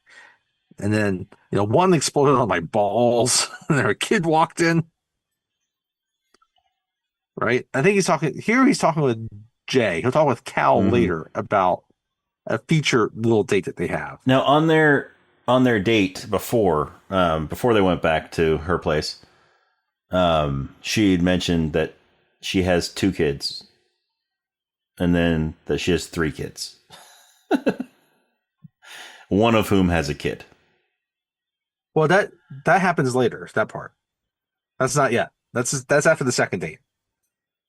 I thought no, it wasn't in the first date when they were getting to know each other. It's after the second date. No, it's after the second date. It's a different place because they start so they're talking at this point, and it's like you just gotta hit her with that she's a virgin, that you're a virgin, right? Mm-hmm. That's easy, right. Because I guess Cal and Jay are talking about it's like, and then it's like yeah, and then she'll hear that you're a virgin, and she's like, that's cool. That means you don't have chlamydia. Yeah, I like that. And so we cut to the second date, and so you know what? Because she was thinking about what happened with her daughter, with Marlo. It's like I think we continue to see each other, but I think we should slow down on the sex thing. It's about 20 dates or so. Well, no. First, she's like, I mean, at least like 3 dates, and then she keeps going more and more. It's like, oh, that's no problem. 5 dates. 5 dates. How about 10? How about 10? Oh, why don't we just say 15 and 20? 20 dates. Because the first was like, you know what? Oh, because before they do the negotiation about that, it's like, yeah, well, I actually, I actually had a daughter before that when I was like younger. And so I think it's best we back up. Like, and she has a daughter, so I have a granddaughter. And there was a son and 2 daughters because she got the 6, 16, and 21.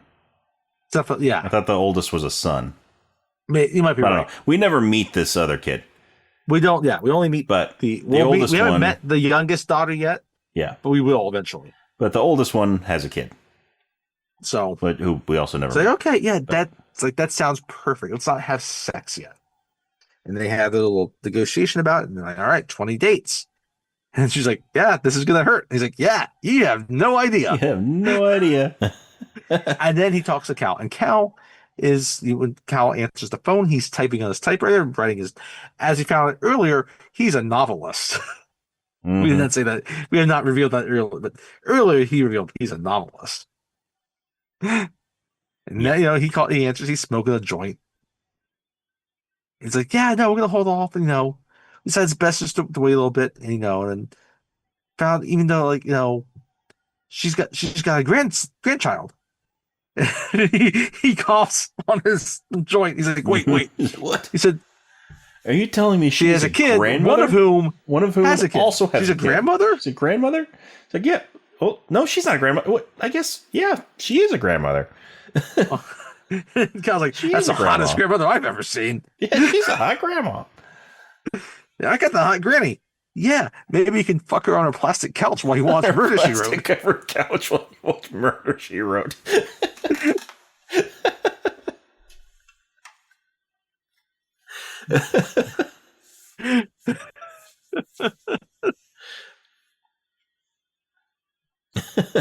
And then, that's when we kind of get a little montage of their blossoming relationship. Mm-hmm. Yeah, blossoming relationship. And at some point in these dates, he is revealed to her, not that he's a virgin, but that he has all these collectibles. Yeah, she's like, fine. We could sell these on eBay. I wouldn't take a commission fee. Because he mentions also that he would like to someday own his own electronics store. That's his dream, is to own his own electronics store. And she's like, yeah, we could sell these collectibles on eBay. And I just sold someone's other little action figure for like $100,000. Like, okay, let's do it. Right? And so we have this whole montage. And then we have a scene also too where he does finally meet the youngest daughter, right? Not the granddaughter or the grandchild, but the youngest daughter. Mm-hmm. Right? As she walks in with Marlo, as they're making out on the couch. Yeah. So she and Marlo walk in. Shielding her sister's eyes. Right? And so Trish introduces... Like, is it safe? So he's like, I better go. Right? I was like... And Marlo makes a little joke, and he's like, I'm very fluent in sarcasm. She's like, yeah, because I guess she's like, yeah, because he rides a bike and he does magic, because he does this magic trick with the other sister. Yeah, so like the younger sister is Julia. Plastic nickel. Yeah, Julia. The younger sister is Julia. And he's like, do you like magic? She's like, yeah. So, okay. First, he takes off like her ear. It's like a plastic ear. Oh no, that's later. Then it's this like giant Well, first it's the nickel first. So first it's a giant coin, a giant plastic coin. Right? He's like, oh, good. Do you like magic? She's like, yeah. He's like, good, because it looks like you have something in your ear. He reaches back. He's like, big money.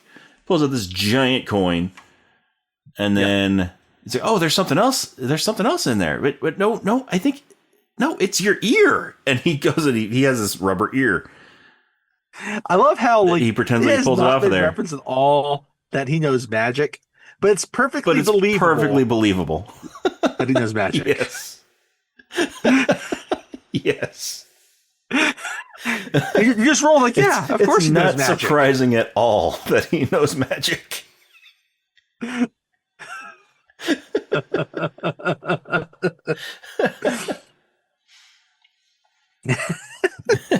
And Morrow's like, yeah, because he's single and he knows magic and he rides a bike. And he's like, yeah, and sarcasm is a second language to me, so. She's like, so you always just walk around with a fake ear in your pocket? That's what she says. That's right. Not all the time. Yeah.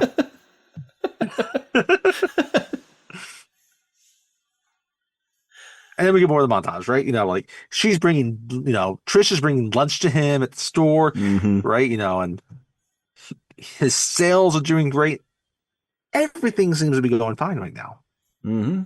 right? He's getting to know her kids, Yeah, and Julia's they bought taken with him right away, but yeah, Marla is slowly coming around.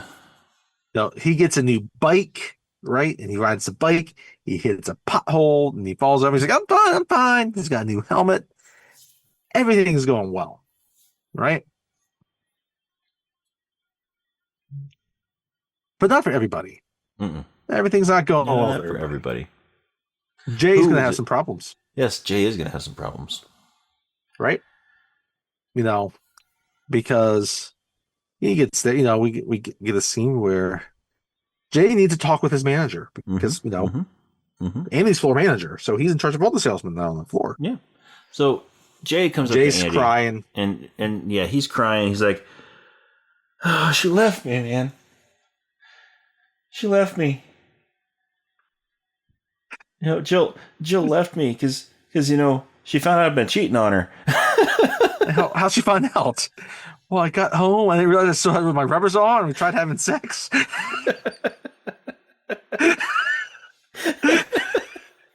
It's like, oh, that's hard, man.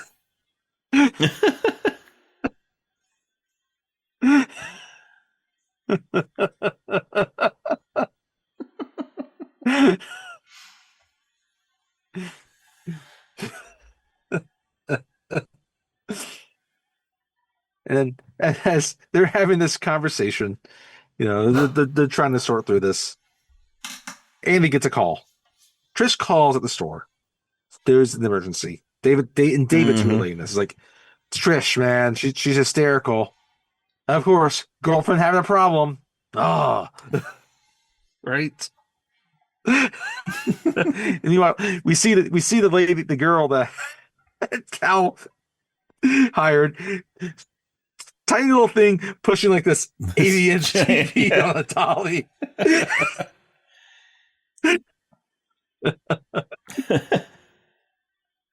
So Andy rides his bike over to Trisha's house. He's like, what's wrong? It's like, Marla, she locked herself in the bathroom. She won't come out. She wants birth control. And meanwhile, Marla's screaming in there. She's yelling at her mom. It's like, it's not fair. Oh, I want, it's like, no. And it's like, yeah, no, she wants, yeah, well, she wants to go down. My husband, like I had her sister, her brother, like when I was like 18, and, she feels like it's unfair. It's like, she's like, Mom, you couldn't keep it in your pants. It's like, I don't want you to make the same mistakes as I made. She's like, wait, so I'm a mistake? She's like, no, you're not a mistake. Your sister was. Yeah, it was a sister. That's right. It was a sister. The oldest is a sister. That's the oldest is the brother. He's talking about the younger sister. She's like, your sister was a mistake. She's like, and then she started screaming some more, and it's like, what'd she say? And he's like, I don't know. She sounds like a tea kettle. She sounds like a tea kettle. And then she opens the door back up. Fuck you. Yeah. Then Trish is like, she wants to go to the clinic. Where they're giving out the birth control, and it's like, okay, well, maybe I should take her. Maybe I should take her, and little information never hurt anybody. And so they go, and they're sitting there in the waiting room, and she's sitting there in the waiting room. He's looking at all the models. Yes, he's looking at the fake vaginas, and there's a they like the cross section stuff, those little cross section models where you can open it up and look at the insides and there's see one where that's the classic kind of cross section, but there's another one that's like kind of the full view, and he's looking at the bottom of it, the vulva, and he's like, where does the penis go? Where does the penis go? And all of a sudden, we see they gather everybody in there, right? There's the two of them. There's a guy with his son. There's another man with his daughter and his son. And then there's a guy with a son as well. There's like 4 groups of parents and kids. And basically, and it's this woman who's just there to answer their questions, right? Any questions? Like, do you have any questions for me? Right? And the first guy, right? This is what's his name? I don't know why I haven't mentioned him yet, because like he's in a lot of different things. It's like, he's also like, I caught my son in an act that's illegal in like 20 states. And like, how do I get my wife? David Koechner is that's right. Sketch, yes. Yeah. He's like, my son. How's he? Who's he billed? Who's he billed as? He is billed as Dad at Health Clinic. Okay. There are 3 guys that their character is Dad at Health Clinic, and there are 3 boys who are Boy at Health Clinic. And then Nancy Carell, Steve Carell's wife. She's the health clinic counselor. But this is back when she was Nancy Walls before she got married to Steve Carell. Well, there was actually a young Andy in this movie as well, by the way, when he's thinking back. Yes, because there's flashbacks to when his previous this girl attempts. With his braces tries to do oral on him and he screams, and then there's someone in college in which he comes too early, and then the other one where he kicks her in the face when he's like in his 20s. Yeah. Because she's licking on his toes, which is a bad idea. Yep, because he's ticklish. Now you can't have any of this. You should give up forever. So right, and so it continues on, and there's the other guy's like, how do I get my daughter to stop having a menstrual cycle? She's like, you want your daughter to stop having a menstrual cycle? Like, just for like 2 or 3 years. Yeah, just for like 2 or 3 years. She's like, that is not recommended. Nor is it safe. And then he's like, I have a few questions, because I think a few of us here might be inexperienced. And he looks at this other dorky looking. The kid looks at him and is like, what? It's like, is it true if you don't use it, you lose it? It's like, is it a serious question? It's like no, it's not. It's not. It's like, all right then. It's like, well, there's other activities you can do that are not intercourse. There's outer course. And Mara was like, outer course? What's that? And she's like, well, there are several kinds of outer course, of ways to be intimate without actually having penetrative sex. There's masturbation. Steve Carell is like, Andy's like, play with yourself. Mutual masturbation, play with a friend.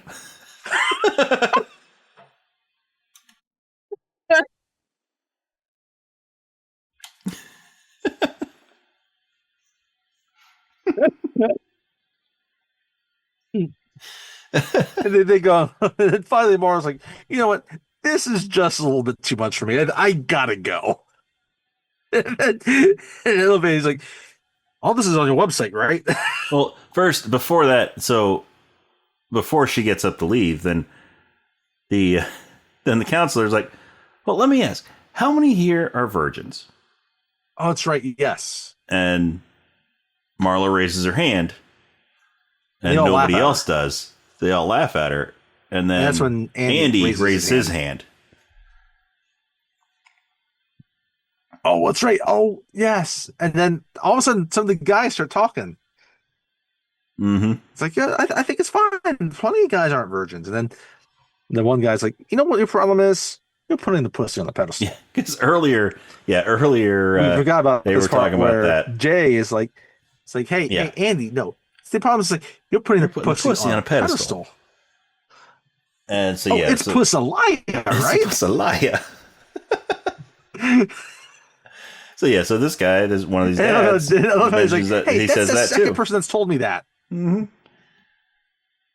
And then Marla's embarrassed, And this is when she's gotta go. She decides she just needs to go. And that's when Andy's like, you can get all this stuff on your website, right? It's like, yeah, it's on there. Yeah. Okay. And so they're driving home, and obviously it's Marla driving home because he doesn't ride. Yep. He doesn't drive. He rides a bike, and Trish has a Volvo, by the way. Yeah, Volvo, and classic Volvo station wagon. Yeah. He's like, back there when I said I was a virgin, I was just, lying, right? I was lying. I was trying to make you. I was just trying to make you feel okay. And she's like, no, you weren't. You weren't lying. It's like, how do you know? It's like, I go to school with like 400 guys. Like, I know who has and hasn't, and you haven't. It's like, oh, okay. It's like, please don't tell your mom. It's like, I won't. Like, but you should. Yeah, you should. And thanks. Thanks for what you did back there. Yeah. They start to actually earn some trust. Yeah. It's a circle of trust. Mm-hmm. There's heart. No monkeys, though. No monkeys. There is an Indian guy. There is. So we should mention earlier, back when Jay was talking about breaking up, how that conversation actually starts is he's having an argument with a customer, Kevin Hart. No, wait, no, never mind. No, he's not an Indian guy. He's a Pakistani guy. But there was an Indian guy that he was talking. Like, there was an Indian guy he was talking to on the phone. He asked him if he wants a Slurpee. Yes, that's right. Yeah, but there was the Indian guy he was talking to on the phone. Hey, do you want a Slurpee? No. Anyway, so Kevin Hart. Sorry, Jay's conversation about being, losing his girlfriend started with him having an argument with Kevin Hart on the sales floor, because he's not going to give Kevin Hart a deal. Because Kevin Hart wants him to be his guy, his N-word, right? His N-word. It's like, hey, don't be my friend. Be my be my word that only we can say. Hey, he's like, hey, I'm no one's like, well, someone's wearing this tie. And then, it starts getting heated, and Andy comes like, hey, what's going on here?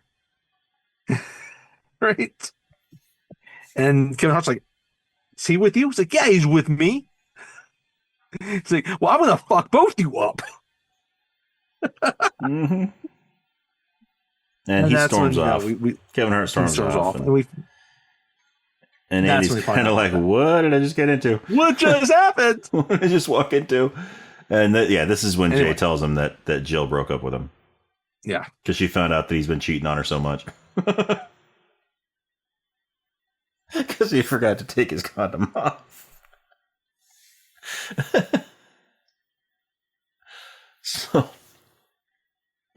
So after this is when they... When did we find out that... So he and Trish are on their 20th date. And no, do we get that yet, or do we get I think before the 20th date, we find out that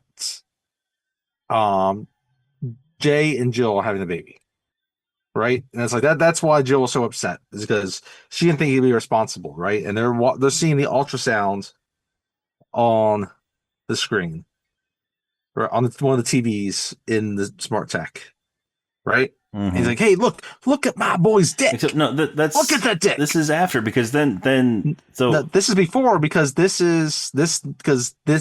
had the party after this, right? But he isn't getting the party first because he's on the date. He's going on the date first. Yes, that's right. Yeah. So Jay showing them the ultrasound, like, look at my kid, look at my son's dick. Look what he's packing. He's like, look at this. This is like a third of his size. Now extrapolate that. Who's just looking at that's like, everybody's dick looks big on 80-inch TV. My sister's dick looks big on 80-inch TV. And then David's like, it looks like a poltergeist. This house is clean. Anyway, So after all that happens, they go back on it. It's time for another date, right? Yeah. So And yeah, they are Jay's gonna at, throw a party that night. yep. You know, It's like, for hey, to I want you to celebrate. come. We're gonna celebrate. It's like, yeah, I'll be there later, but I got a date. And Trish and I are, like packing stuff up. They didn't even say it's a date. He's just Yeah, like, yeah, I gotta go to Trish's. they're gonna pack up We're some of the packing some of my stuff stuff so up, that they can sell it. right? And And so they're there, they're packing it up. And Trish is like, hey, this one guy has bought like a third of your stuff or something like that. Like he's buying all the stuff. He's probably a bigger nerd than you are, right? and And they're then having a good conversation, just kind of talking about how this is all going, then right? Trish is like, And so you know what today is? This is our 20th date. it's the 20th And date. and he's like, really? no, really. I thought No, there were like two or three of them back I know there it's hard that to don't keep really track of some of them, count. but I think it's like 18. It's like, He's like, oh no, who's I'll let counting? those ones slide. And so she like leans And the thing over. is like they're on the bed, and they got They're on the these bed and things packed on the bed. And so there's boxes. Some are packed in boxes. Some are just the action figures in their boxes wrapped in bubble wrap. Right. That's it. Yeah. Mm-hmm. And yeah, so she starts leaning in on them, and things are getting kind of hot and heavy. And they lean back, and some of these boxes fall off the bed. And that's enough to snap him out of this. He's like, wait, we can't do this right now. He's like, no, like they're gonna lose their value. And she's like, what does it matter? What are you talking about? What does it matter? Well, it's very important. You don't get it's very important. Packaging. Once the packaging is compromised, they lose their value. And she's like, what do I need to do? Who cares? Do I need to dress up like Thor? Do I need to? I'll dress up like Thor. It's like, what do you need me to do, Andy? Just tell me what to do, and I'll do it. Like, how you go? Like, I can't work in a stock room. Like, I don't work in a stock room anymore. I'm the floor manager. These are my things, and you're trying to make me sell my things, and things are just going too fast for him right now. And so he storms out. She's like, fine. And so he rides home. He's all upset about this, right? And then we get a scene with Trish is there, and she's kind of like trying to pack things up a little bit and be careful. And Marla comes in. Trish is crying. She's like, Mom, what's wrong? Oh, Annie and I have a big fight. Right? It's like, oh, Mom, no, I'm sorry. So, but you should go over to him, and talk it out, right? It's like, wait, I thought you didn't like him. Oh, he's dorky, but makes you happy. And I like seeing you happy. It's like, that's sweet. It's like, here, take the keys, Mom. Go over, make up. Right? Meanwhile, Andy goes. He's just riding home Jay's furiously. party. He is yelling. He's like, right. So he's ready. He's not going to go home first, right? Huh. He goes to the party. And wait, no, he does go home first. No, he doesn't go home first. That's right. No, he goes to the party. And so the party looks at Jay. He's like, Jay, you know what? You were right. You need to get with all those hood rats first. And meanwhile, he is getting drunk. He is getting drunk. And then he's looking at Cal. He's like, what is it about some woman where you say this and they say rah rah rah rah rah rah rah? And Cal's like, how much have you had to drink tonight? He's like, what kind of question is that? How many pots have you smoking? How many pots have you smoking? And then Jay walks up. And Andy stands up. He's like, okay? Hey, motherfucker. That's right. Hey. Jay just looks over at Cal's like, is he okay? It's like, no. He's like, I need some poontang.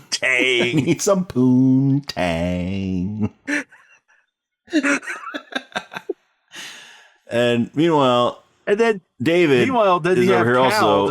Cal ended up talking with David. And he's like, look at that girl. I hired her for you. Yeah, and the girl we hired is sitting over at the corner of the bar. He's like, I don't know. And then he's like, I don't know. He flicks David in the balls. He's like, he just flicked my nuts.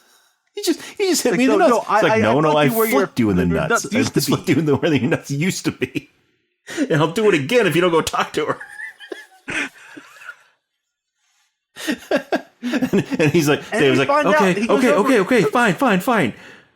Thanks. They're kind of and walks over there because they're both angry at an ex, and that turns both of them on. And then they just start making out.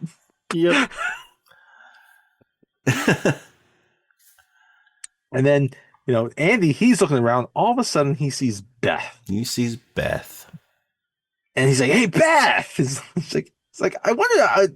She's like, I wondered I would see you here. He's like, it was just, I can't remember his exact words. he's like, I'm gonna put my bike in your trunk. She's like, why don't we go back to my place? He's like, oh, great. Are you driving? He's like, yeah. He's like, I hope you got a big trunk because I'm gonna put my bike in it. And she's like, oh. And then she sticks out her butt at him. And next thing we do, we cut to her bedroom, and she looks like she's kind of has like a 1-bedroom kind of apartment, right? And with a gigantic bathtub. She's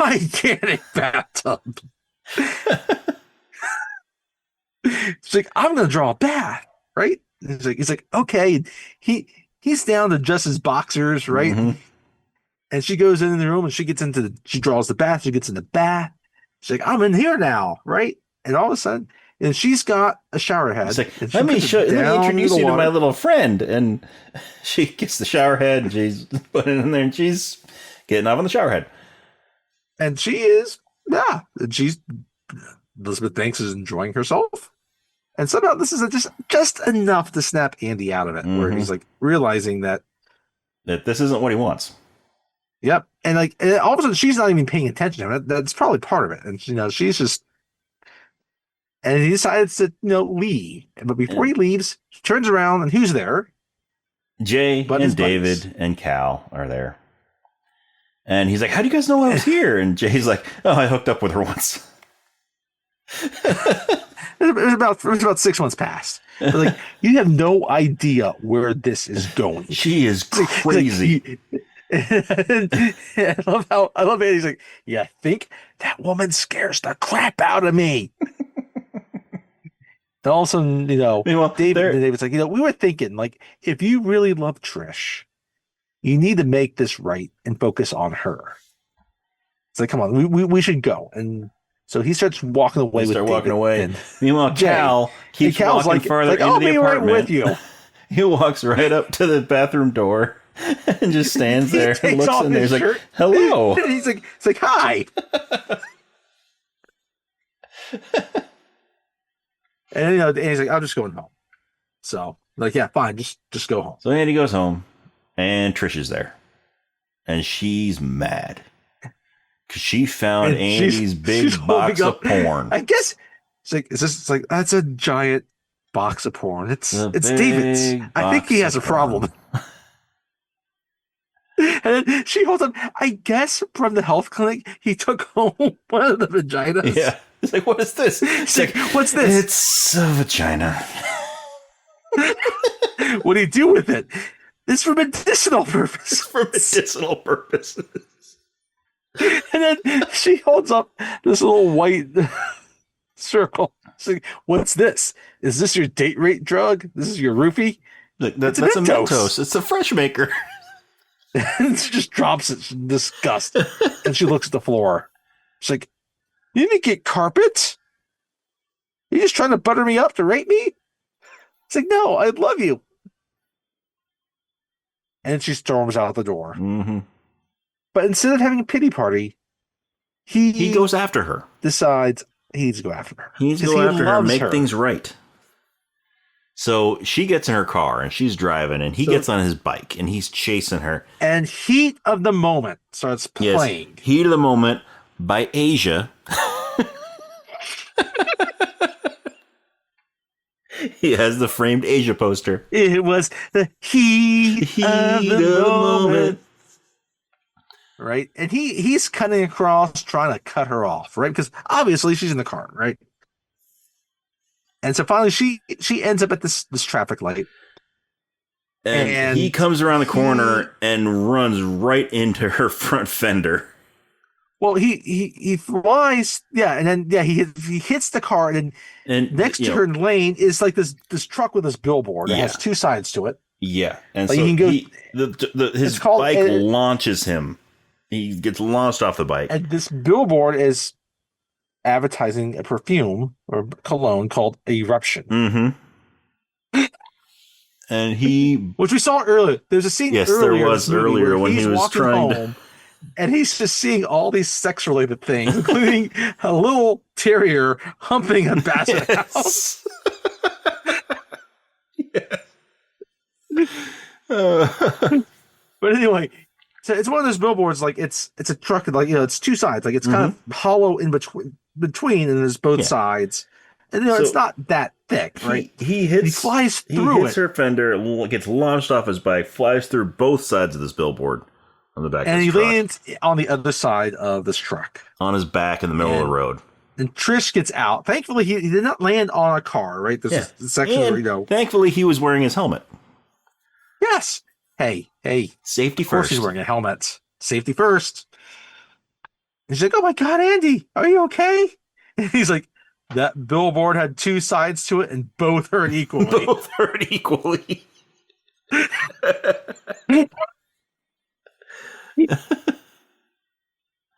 Like, are you okay? He's like, no, I'm not okay. I'm not okay. I'm a virgin. And she's like, what? Like, what? I'm a virgin. I've never had sex. She's like, is that what this is all about? Oh, that's it's like, oh, that's a good thing, Andy. That's a good thing. It means you don't have chlamydia. Right? And then he sits up, and there's this guy, this youngish guy that's like, in the lane right behind him where he fell in the road. He's like, get out of the road, virgin. It's just like, she's just like, fuck you. And then Andy sits up. It's like, no, it's okay. We can get out. It's like, I always thought I was, just wrong. I forget exactly, but I finally realized, what? I was just waiting for the right person. And then they kiss, and it cuts to a wedding. An outdoor wedding. A fancy outdoor wedding. Super fancy. And we have Jay and Cal and David, and they're talking. And Jill. And Jill, yeah. And they're like, how did he afford all this? And one was like, well, he sold all his collectibles, and he made like $500,000.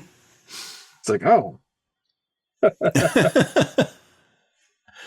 And then we cut back to the altar. And what is it, Jay? The minister. It was Jay the one who was like, oh, I gotta start buying some action figures. Yes.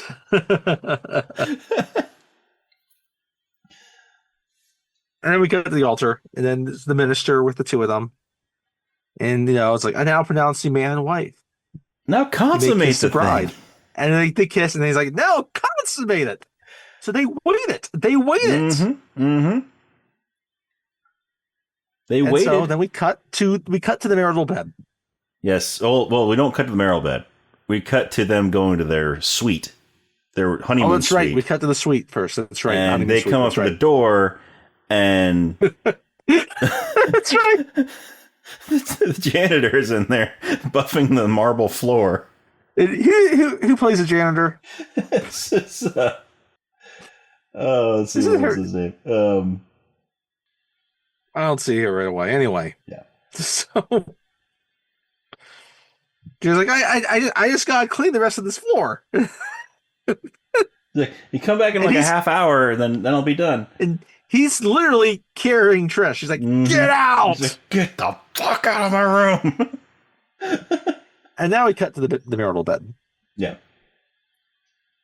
And now it's all nice. They're like, and he's on top, and all of a sudden he makes a little thrust, and she's like, oh, Andy, you're officially not a virgin anymore. You're not a virgin anymore. And then it's like, you want to continue? He's like, yeah. And, and then there's a little motion. And then we cut to black. And it And says it says 1 minute one later. minute later. And they're both laying down next to each other on their backs. And Andy just got this grin on his face. And Trish looks at her like, you want to go again? Like, okay. And then it cuts to black and it says again. 2 hours later. Now, to be honest, like, 2 hours how quickly later. would he be ready to go again? That's what I want to know. Yeah. But anyway, but then it says 2 hours later, and now you can tell there was full-blown emotional catharsis going on. There was full-blown emotional catharsis because the next thing that Trish says, she's like, now how was that? And Andy, his eyes get bright and he just starts singing. He rolls to his side and breaks the fourth wall. Looks straight at the camera, starts singing Age of Aquarius. And then it cuts to outside. The entire wedding party starts dancing. To Age of Aquarius. Singing and dancing to Age of Aquarius. Some singing, some are dancing. David and Jay and Cal. Yeah, David, Jay, and Cal. They've all got their shirts off. They're like running around frolicking in this meadow. Singing, dancing. And Jonah Hill is there. Jonah Hill shows up. The tranny shows up. The minister's still there. Everybody shows up for this scene. They go through the whole song. They do. That's hilarious.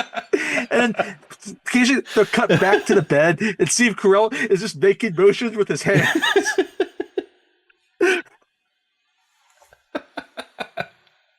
And finally, it slowly, the song slowly fades out, and it's back in bed. And you see Steve Carell singing Aquarius as he starts cuddling back with Trish again. Aquarius.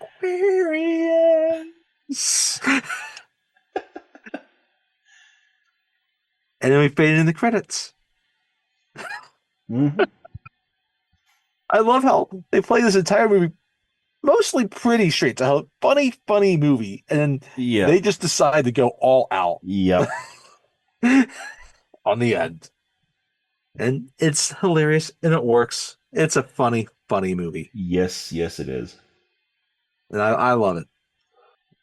I think a very appropriate choice for our summer bro comedy. Yep, I think so. But yeah, that is the 40-Year-Old Virgin. And this movie is funny every time I watch it. Yeah. It's like no matter how many times I've seen it, it's always just as funny. I know everything, and I don't care that I know everything because it's hilarious. It's all done incredibly well. Yep. And the cast was brilliantly chosen. Brilliantly chosen, and they just play so well with each other. They do. They play so well with each other. Steve Carell plays it straight, but with some comedic undertones, and yes, he knows the right comedy to put into it. Yeah, he lets everybody else be crazy, and he just rolls with it. Exactly. They know how to do that. Mm-hmm. But yeah, anything else you want to say about it? I don't think so. All right. Well, if you enjoy what you're hearing, go ahead and check us out on our social media. We are on Facebook and Instagram and Threads. It is Rob and Tony's Cinematic Adventure. The and is spelled out A&D. It's 99% like the name of the podcast. We're also on X or Twitter. That is R&T Cinematic. And then you can also check us out on Letterboxd. Read some reviews that we've done on various movies. Yeah. Some we've done on the podcast, some we haven't done, so we will do, some we won't do. You can find us on Letterboxd at Cine Adventure or Cine Adventure, CINE Adventure. You can also send us an email at robandtonycinematicadventure@gmail.com. Once again, the and is spelled out A&D. It's 98% like the name of the podcast. But yeah, what did you think of the 40-Year-Old Virgin? Should we do more of these Apatow comedies. You know, should we do more Apatow directed or produced movies coming up? You know, what do you think? Do you love it? Do you hate it? Mm-hmm. We want to hear from you. We want to know. And go to our social media. Give us a like and a follow. Go to your favorite podcast app, wherever you're listening to us. Hit that subscribe button. Give us a good rating, a good review. That's how we move up in the rankings and the search and the recommendations, all that stuff. And yeah, so next episode, next week, is our final summer blockbuster episode for this year. Yes, we have come to the end. We have come to the end of the summer. We're going to come full circle, too. The end of this summer blockbuster series. Don't worry. We're still planning a great summer blockbuster series for next year, too. If you have ideas for next summer, let us know. Uh-huh. But yes, like you said, we have it. Like you said, we're going full circle. I love what we're doing here. I do, too. To end this summer. What are we doing, Tony? So, at the beginning of this summer, we started with the Tom Cruise classic, Top Gun.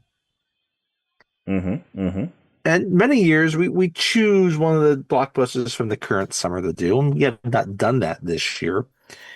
But we thought we should book in appropriately, and, you know, we will choose something that is rather recent, and we will go with Top Gun Maverick. Yes, so we are bookending this summer with Top Gun. And Top Gun Maverick was one of those. Because Maverick helped show that we could, you know, that the summer blockbuster could really still thrive after COVID. Yeah, it was one of those movies that it really brought people back to theaters after COVID. So, it of course stars Tom Cruise and Jennifer Connelly. And then we got some more recent, some newer faces in there. You know, we got Glenn Powell, who we have talked about before. We've talked about a couple of. It's been almost a year since we've talked about him. We did Twisters and the Running Man remake, so it'd be good to bring him back. Yeah, I think we got the Tom Cruise.